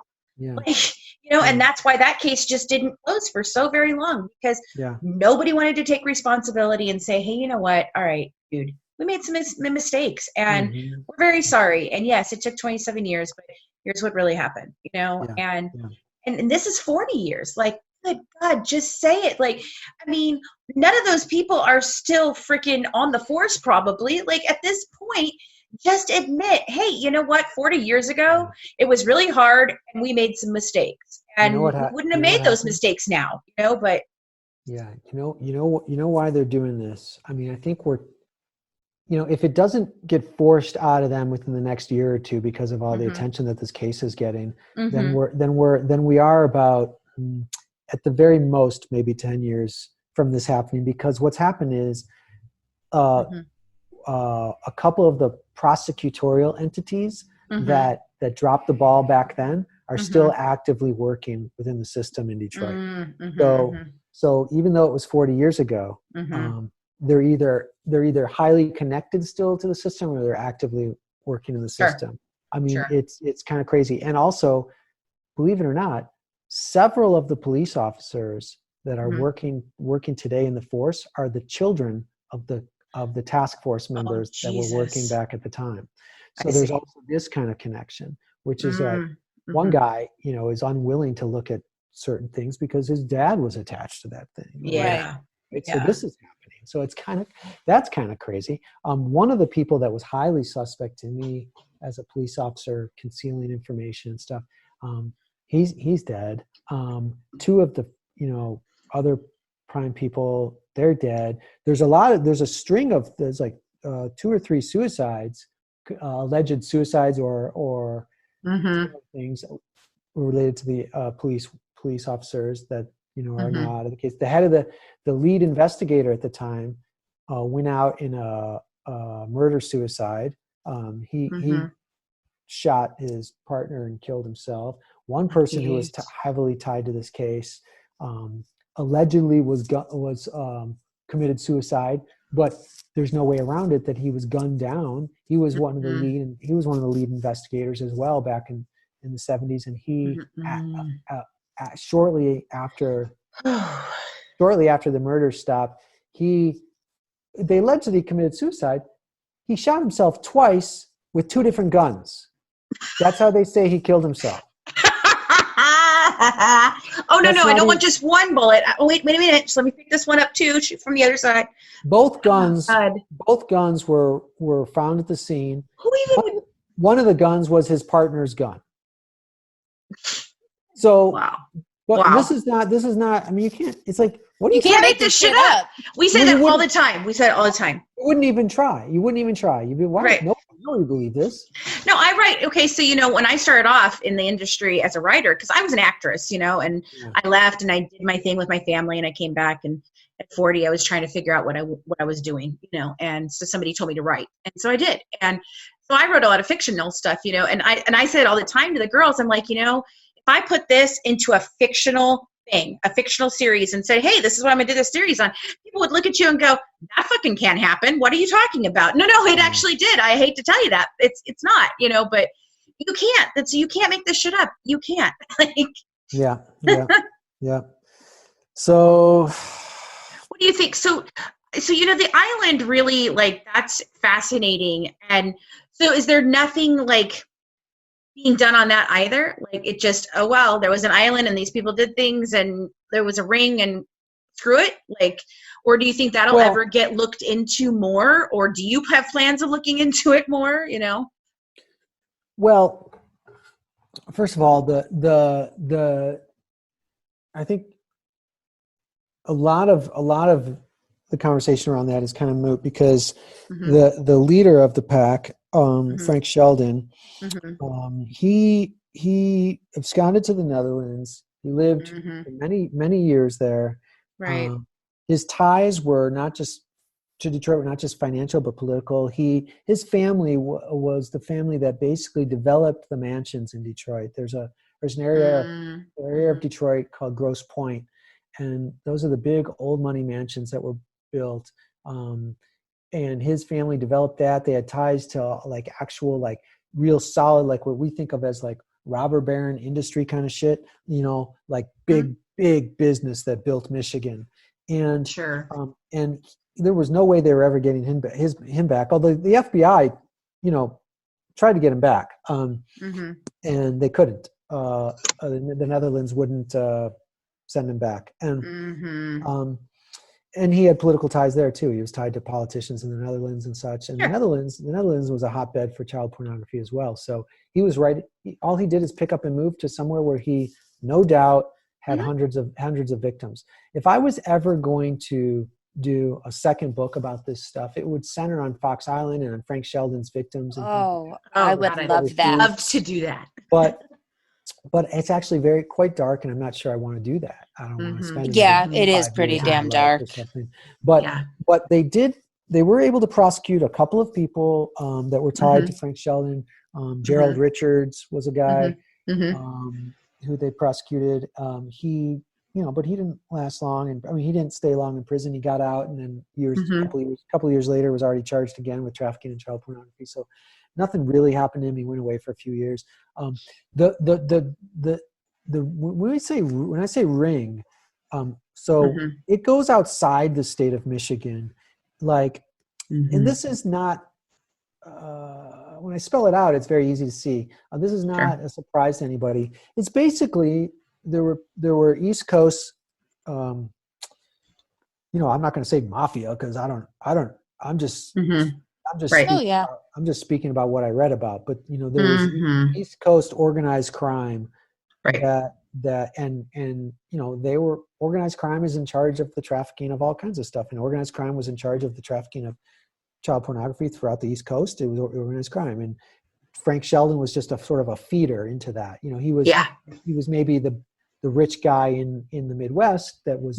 There were also people in Chicago, and there were people in all the states around the Midwest that were tied into Frank Sheldon through this sort of upper echelon of wealth that were distributing. So, but it basically, the ring is not so much like. To try to break that down would be to say, we're going to take on organized crime. It's a lot bigger. It's not happening. It's not happening. I'm not doing it, but also it's a lot bigger project than just, how do we get these 12 guys? It wasn't. It wasn't like that. It smells of Epstein. I know. I was just about to say that. It reminds me of Epstein. It smells of Epstein. Around. Right. Absolutely. Officials and politicians and police officers and absolutely. Like, you're never going to unwind that stuff. Even Epstein, Giselle or whatever her name is. Like I'm so mad that she's gone. We're not finding her. If you find her, she'll be dead. That's it. Yeah. Right. She might live. She might live. A lot of people say that she has suicided.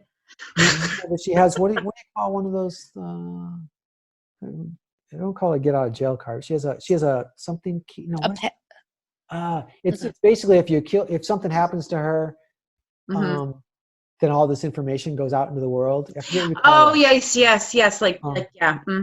But so some people think that she can't be killed because all the information will leak that she's set that up. But other people, but so it's like I don't know what I think, but I know that if we don't know anything about what she knows now, we're never going to know.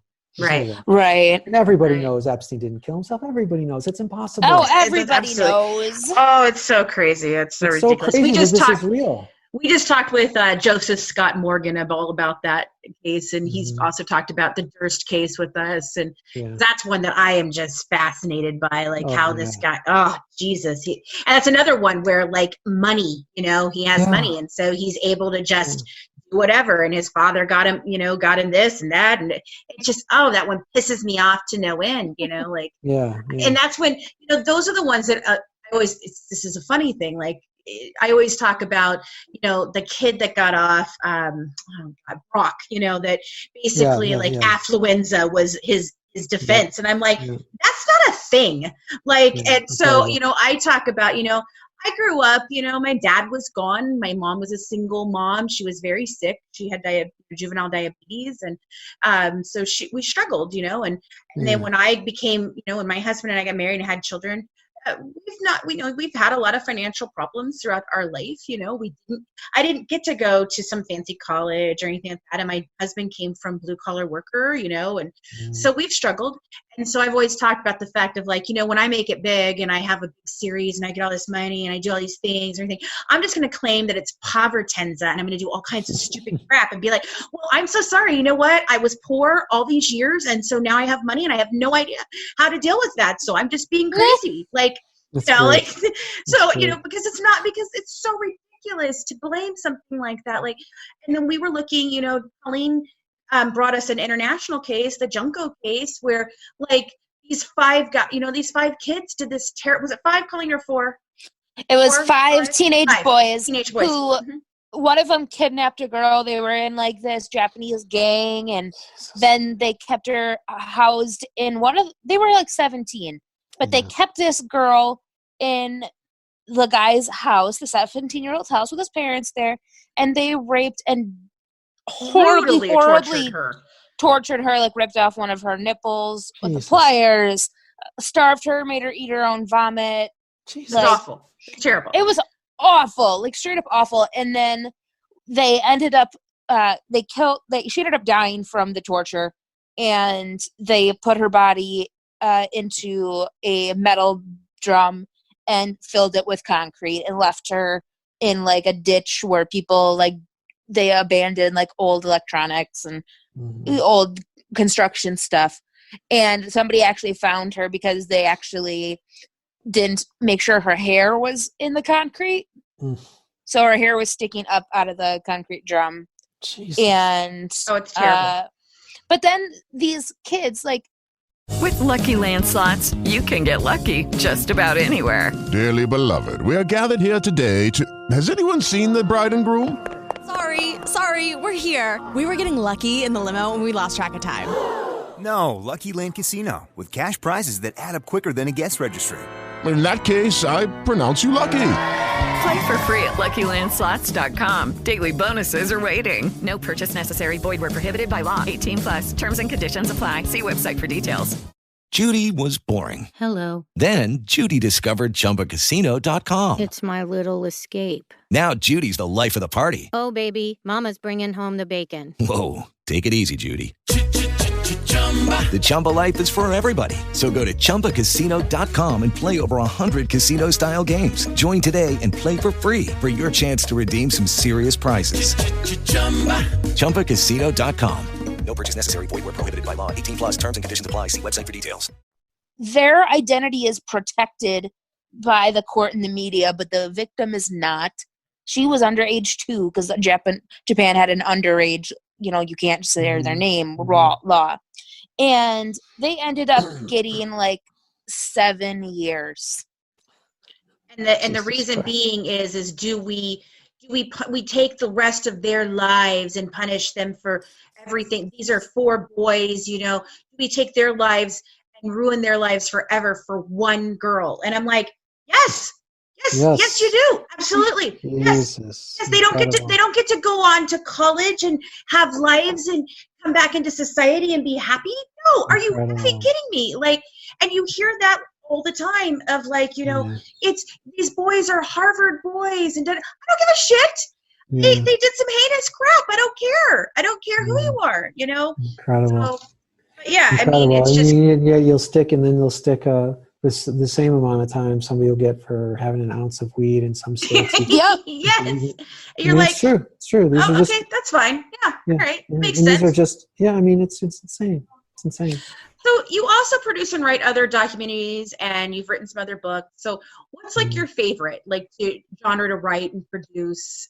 Is it true crime or is it something else? Or well, that's interesting. Everything I've worked on really, for the most part, it is kind of a darker sort of nature. So whether it's like the nonfiction book, The Kill Jar, or I'm working on a novel right now.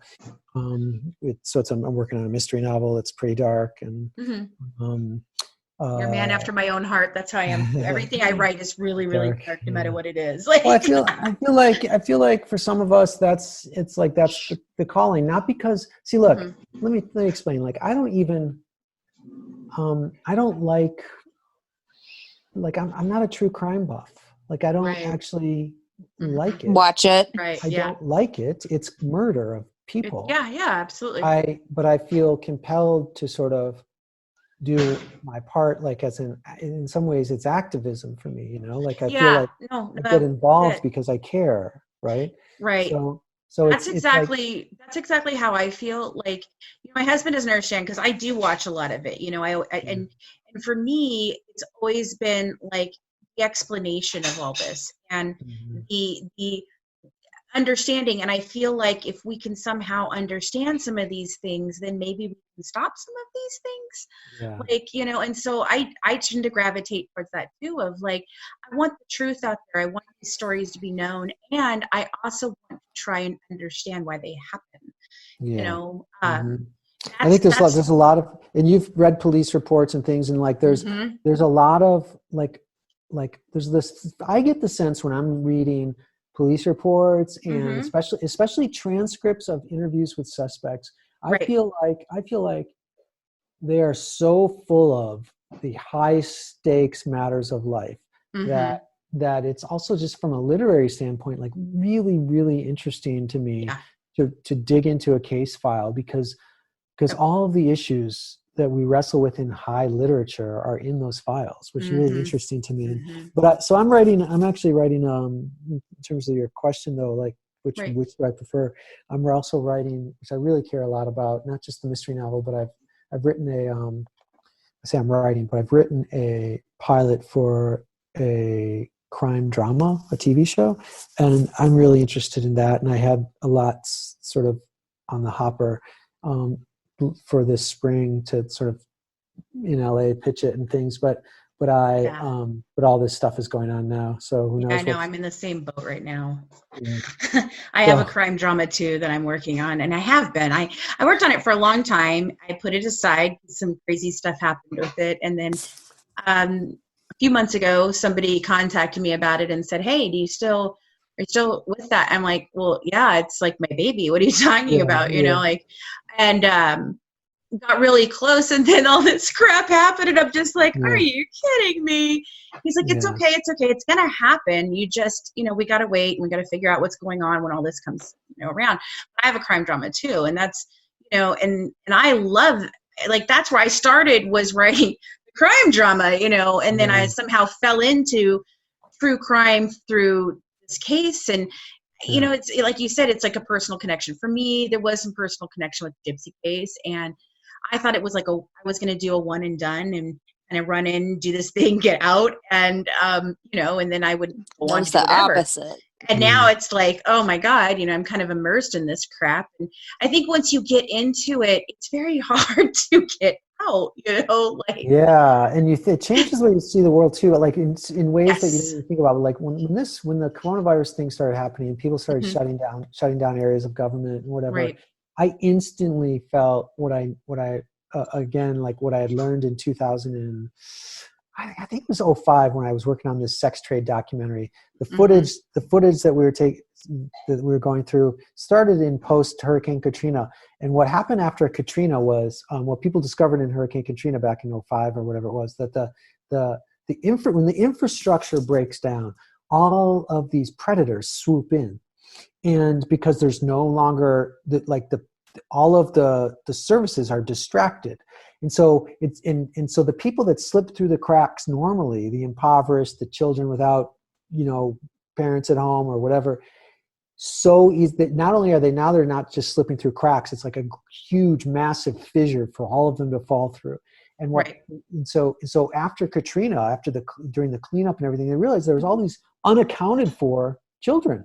And there's no way they just could have just disappeared. They just, predators swoop in the breakdown of infrastructure. And what I'm realizing is that with all of this sort of overwhelming things with the hospitals and the police being rerouted to handle this or that, and all the infrastructure, although it looks like there's infrastructure because there's a National Guardsmen walking through the streets or whatever. Really, what's happened is all of our resources are going toward things other than paying attention to predators and things like that. And so the first thing I thought of like a month ago or whenever, when I started thinking, oh, this is really real now, was that all of these all of these predators are taking advantage of this situation right now. So I don't need to sound the alarm, but what I do see is that when everybody's looking one way, the bad guys know it. They instantly feel it. They instantly do. And so yes, we thought some similar things. So I think we're going to have some problems here in a month or two. We're going to look back and go, I see that, I see that here. There's I'm in Louisville, and there's a huge sex trafficking problem here.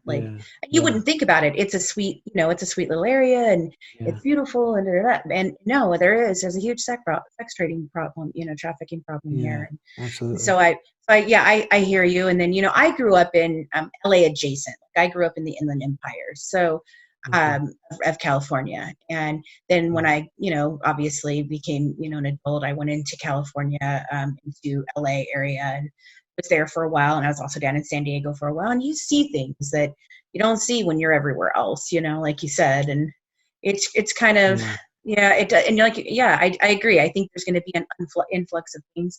And we saw that, the Gypsy case, like she took advantage of that. He took advantage of that. Like it was perfect thing for her, because when you go back and you look, she told everybody, oh, well, all of our medical records are gone and blah, blah, blah, because of the Katrina. No, nothing. And if they had really looked, if those doctors had really looked, then there would have been something there, but they didn't choose to. They chose to look the other way. They chose to believe her because the actual one of the main hospitals that she would have been in, and that we ended up eventually getting files from. However, it was like they tried to tell us they weren't there, and I'm like, I'm looking at them on the computer with one of the nurses that I know, and she can see it. She can't open it. They're there, and they're like, no, they're not. I'm like, they're there. I can give you. And then at one point in time, they sent us back a form, and it gave us the case numbers. Like, that's how I was like, no, they're there. Because I sent it originally and was just asking I had to go through all the years, because all the birth dates, she put so many different birth dates, so many different everything. We had to literally list. So I'm looking for Gypsy Rose Blanchard that was born in 1991, 1992, 1995, and all these different things, and the different spelling of her last name and all that. And so when they sent one of them back, they actually put file numbers on it. It was kind of the same thing of what you're talking about with, you ended up with these things about the island inside of there.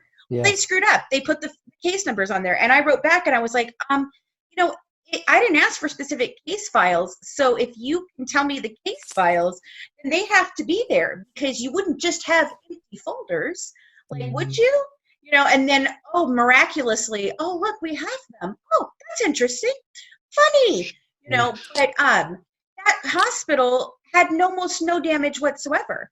And so if they had looked, they would have found connections. Would have made the connections. They would have been able to find out what had been going on with this kid, and by that time I really believe Gypsy was kind of a person that was like, okay, well, this is what we're doing, and she was very complicit with it. I mean, she was 15, for heaven's sakes. It's not like she left when she was 5. And she'll try to tell you she doesn't know anything, but I can look at the files and tell you she knew stuff. So but you're right, it's like this time period, these things happen, and then everyone is so focused on toilet paper, instead of the fact that, hey, other shit is going to happen while we're looking this other way. Yeah. And that's scary. And I'm in Wisconsin. I live in Milwaukee. And so Milwaukee is labeled the top for a lot of bad things. Yeah. Number 1 in the country for segregation. And then it was listed in the top 5 of sex trafficking. Yeah. Because it's in the middle of the country and Canada. Yeah. And shit's already going down here. That's not okay. And it's just going to get worse. And from the data we have so far, majority of our coronavirus cases are actually in our north and south side, which is predominantly Black and Mexican neighborhoods, because Milwaukee is pretty much divided into 4 quarters: north, east, south, west. West side's kind of like the lower white class. The east side is the upper white class. South side is more Hispanic. And then the north side is predominantly African American. And you literally, there's a dividing line. If you go from 35th to 36th Street, 36th Street and above, everything is taken beautifully care of, freshly paved streets. No, everything is very minted and very brand new looking. And then 35th and down, every potholes, buildings are broken into, closed up, emptied, abandoned. Detroit's like that a lot too. They do that on purpose. The white power structure sets that up for tax and school district things and stuff like that. Like they figure out, like, here's the line, and then they say, well, dump all your money over on that line, and then it all goes to that school or whatever. There's like, I'm not savvy enough to understand how it works, but I know that happens for a reason. That there's that dividing line, that it started 30 years ago or whatever it was when we developed that strip or whatever it was. So I have another. Sorry, go ahead. You're going to say something. Go ahead. So I have another question regarding the island, and I don't remember if it was this case or if it was another case we're looking at. Were there photos or videos that were taken on the island? Yeah. There were all kinds of photos and video and Super 8 film taken of molestations and such. And we first of all, we call them molestations because it's palatable to say that, I guess, to some people. But really, what we're talking about is children violently raped. I don't care. If call it what you want on in the court documents, but these kids were raped, and there's footage of it. And that footage allegedly was either lost or accidentally destroyed. So so they claim they don't have any of that footage. Now I submit to you that they claim they never had any of that footage, and that they never studied it really. They didn't look through it all, and they didn't take down the image recording of like, oh, we have a guy here who's 57 years old looking, white male with glasses, where, they didn't chronicle anything is what I'm saying. And so I submit to you that the reason they didn't do that is because they didn't want it chronicled. They didn't want to. Yeah. I mean, we know now, we have a different way of looking at things. We know now that every frame of child pornography is a crime scene. And so we look at that like a crime scene, and what can you figure out and learn from it, and who can you track from it, and whatever. Surely they knew some of that back at the time and thought about that at the time.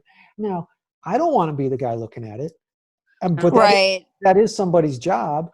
And and what I learned from working on this documentary film is that the burnout rate for the burnout rate for that group of officers who look at that stuff to look at child pornography is very high. But there's a line of people waiting to get into it because it's the most important work we can do. So like if you're a police officer and you want to work on the most important thing, you're going to gravitate toward those types of things. And maybe you're going to lay your psychological life on the line because you did it for years. But the point is that those things did exist, and then they don't anymore. I wanted to go into sexual assault nursing because it is a job that's in high demand, and it's a very extreme PRN. They only really call you in when they have a case, but it's... Judy was boring. Hello. Then Judy discovered ChumbaCasino.com. It's my little escape. Now Judy's the life of the party. Oh, baby, mama's bringing home the bacon. Whoa, take it easy, Judy. The Chumba life is for everybody. So go to ChumbaCasino.com and play over 100 casino-style games. Join today and play for free for your chance to redeem some serious prizes. ChumbaCasino.com. No purchase necessary. Void where prohibited by law. 18+ terms and conditions apply. See website for details. Having usually, majority of the time it's a woman who has been sexually assaulted, raped, and having a woman who's there and can be caring and respect you and make you feel safe is so important.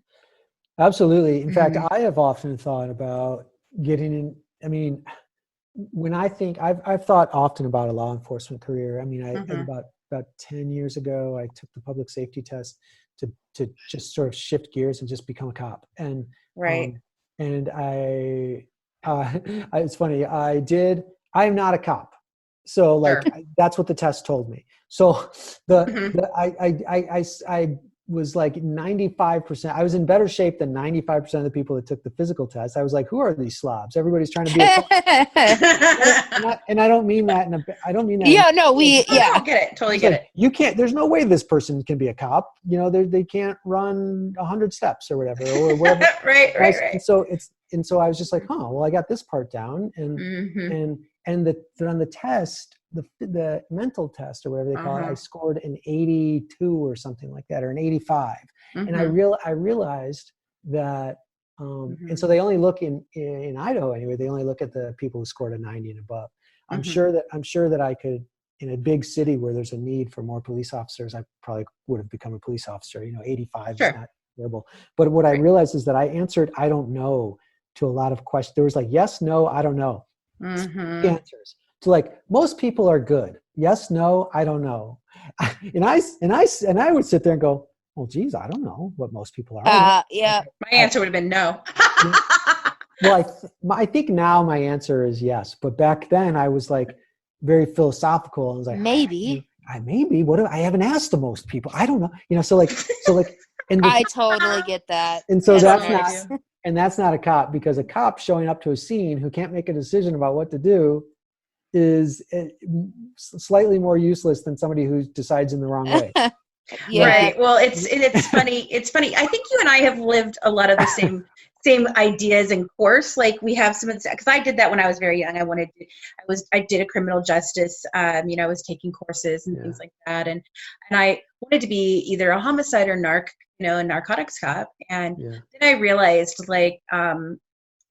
that emotionally I could not arrive on a scene where a child would have been involved in something like this, and not literally beat the tar out of somebody, and similar, so I didn't, but I've always been interested in those things, like you said, and now I'm working on a PI license, just because I want to be able to do better with the investigations that we do, and stuff, and writing and things like that.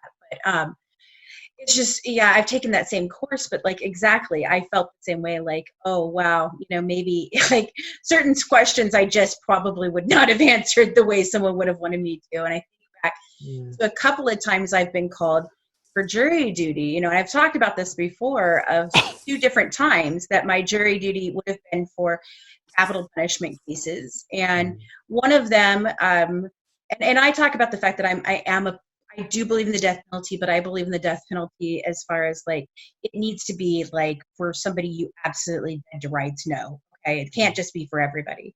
And so one of them, I got called on the jury duty, and they asked me about a crime scene situation of so if you were to come onto a crime scene and, there was a chalk outline of a body on the ground, and there was blood, and there's numbers, and then there's a gurney, and it appears, it's all covered up, but it appears to be, what is a body? What would you say is underneath? And I was like, a body? That's just common sense to me.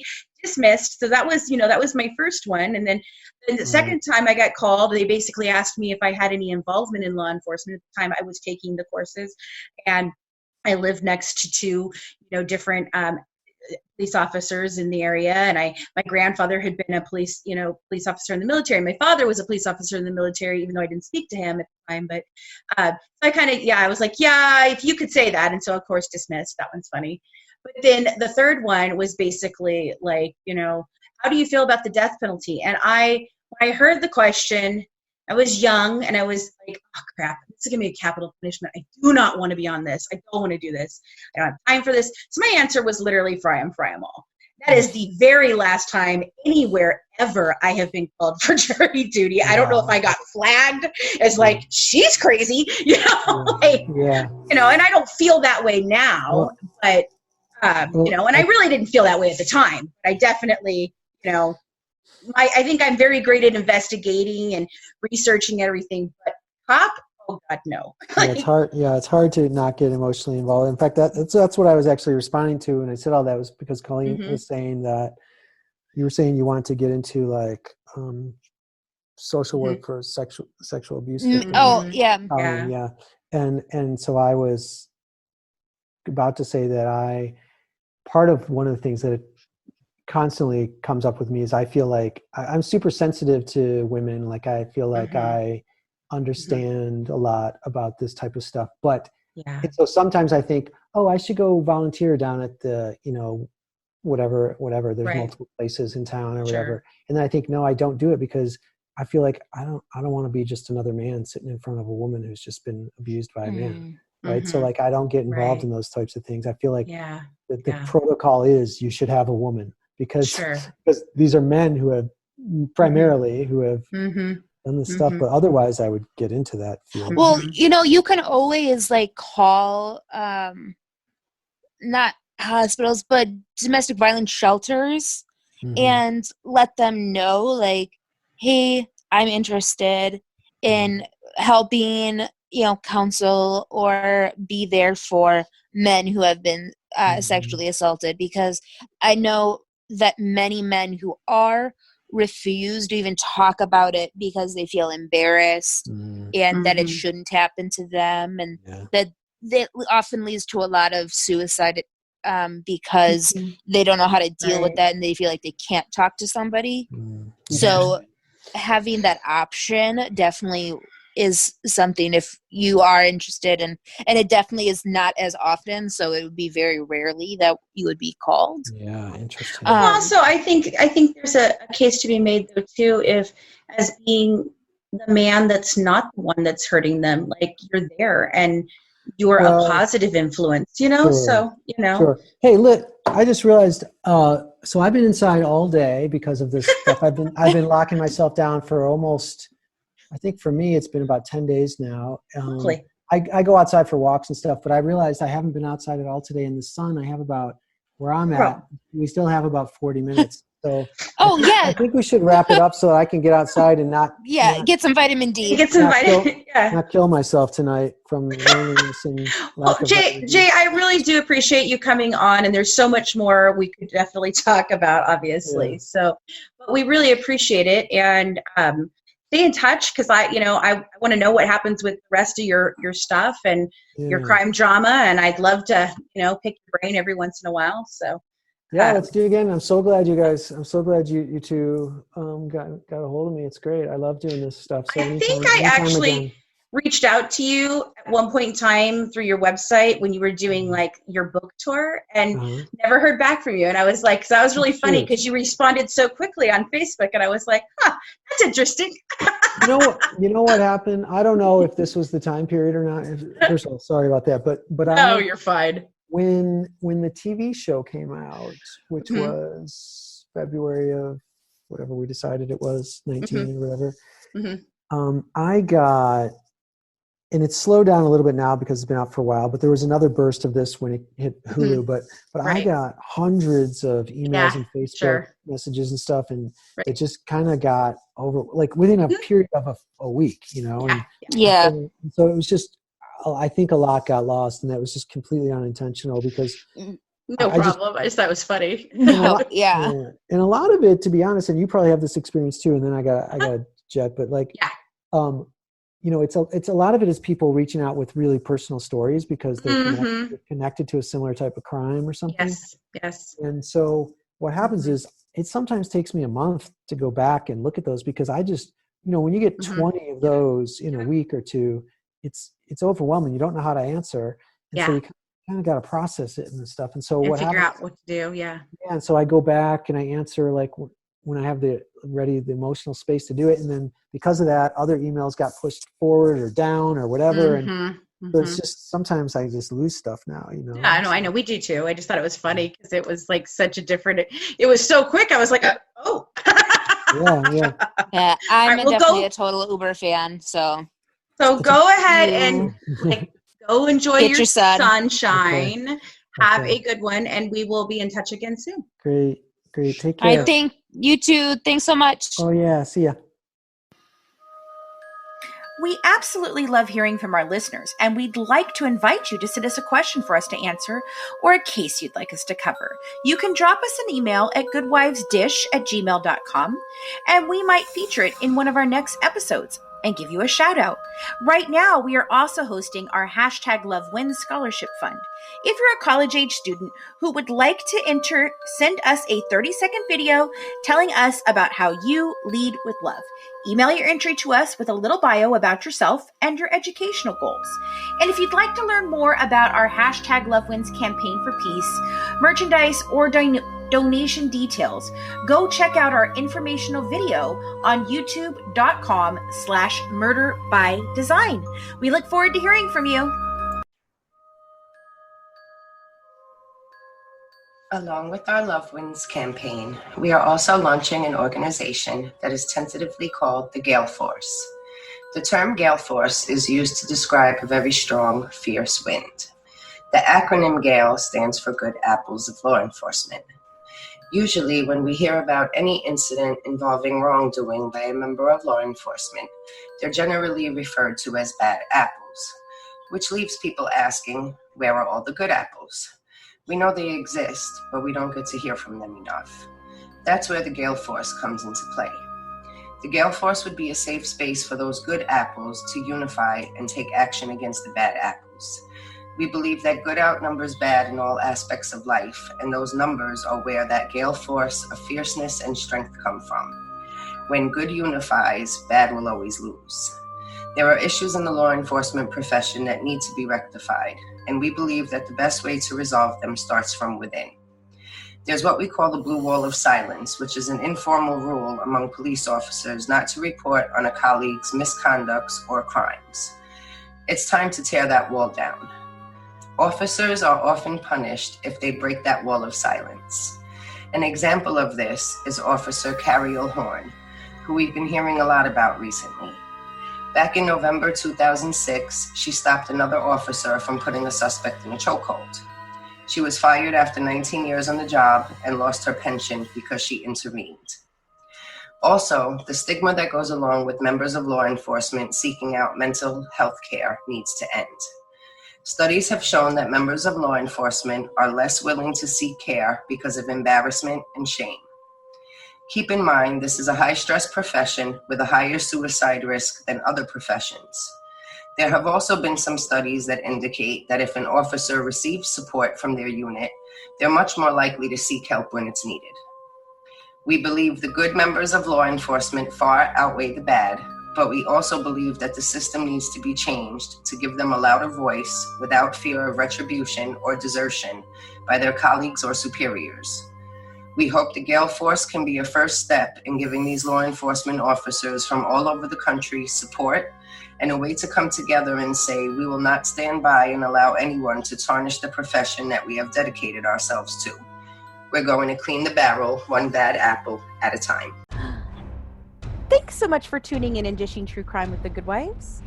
Don't forget to join our Patreon member club to get the inside documents and pictures from the case, bonus mini podcast episodes, live YouTube discussion, and an exclusive invitation to our discussion group on Facebook, and get some amazing Good Wives merch.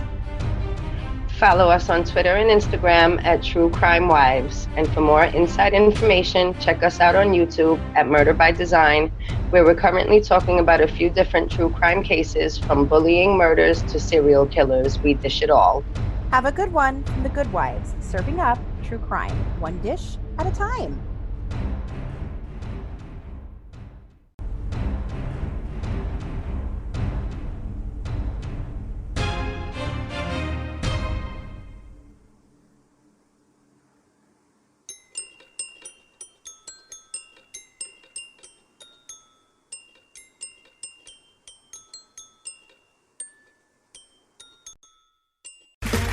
Okay, round two.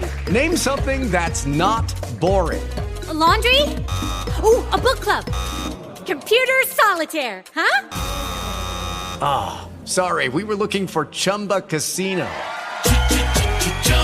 That's right, ChumbaCasino.com has over 100 casino-style games. Join today and play for free for your chance to redeem some serious prizes. ChumbaCasino.com. No purchase necessary. Void where prohibited by law. 18+ terms and conditions apply. See website for details. Are you struggling to lose weight and keep it off? Tired of wasting time and money on starvation diets that lead to more frustration and stress? If there was a weight loss solution that could actually work for you, would you try it? Then head to Golo.com. I'm Steve. I lost 138 pounds in 9 months on Golo. I'm Amber. I've lost 128 pounds with Golo Taking Release. If you're ready to take back control of your life, head to Golo.com now and see how Golo can work for you. That's GOLO.com. My sleep is way better. My inflammation has gone way down. Golo saved my life. I was way overweight. That's what sent me down the path. I wanted to make sure and live for my kid. I have literally tried everything. I was on the verge of getting gastric bypass surgery, and I saw the Golo commercial, and it was the last thing I tried because it worked. Join over 2 million people who have found a better way to lose weight with Golo. Your healthier and happier life begins at Golo.com. That's GOLO.com. Again, GOLO.com.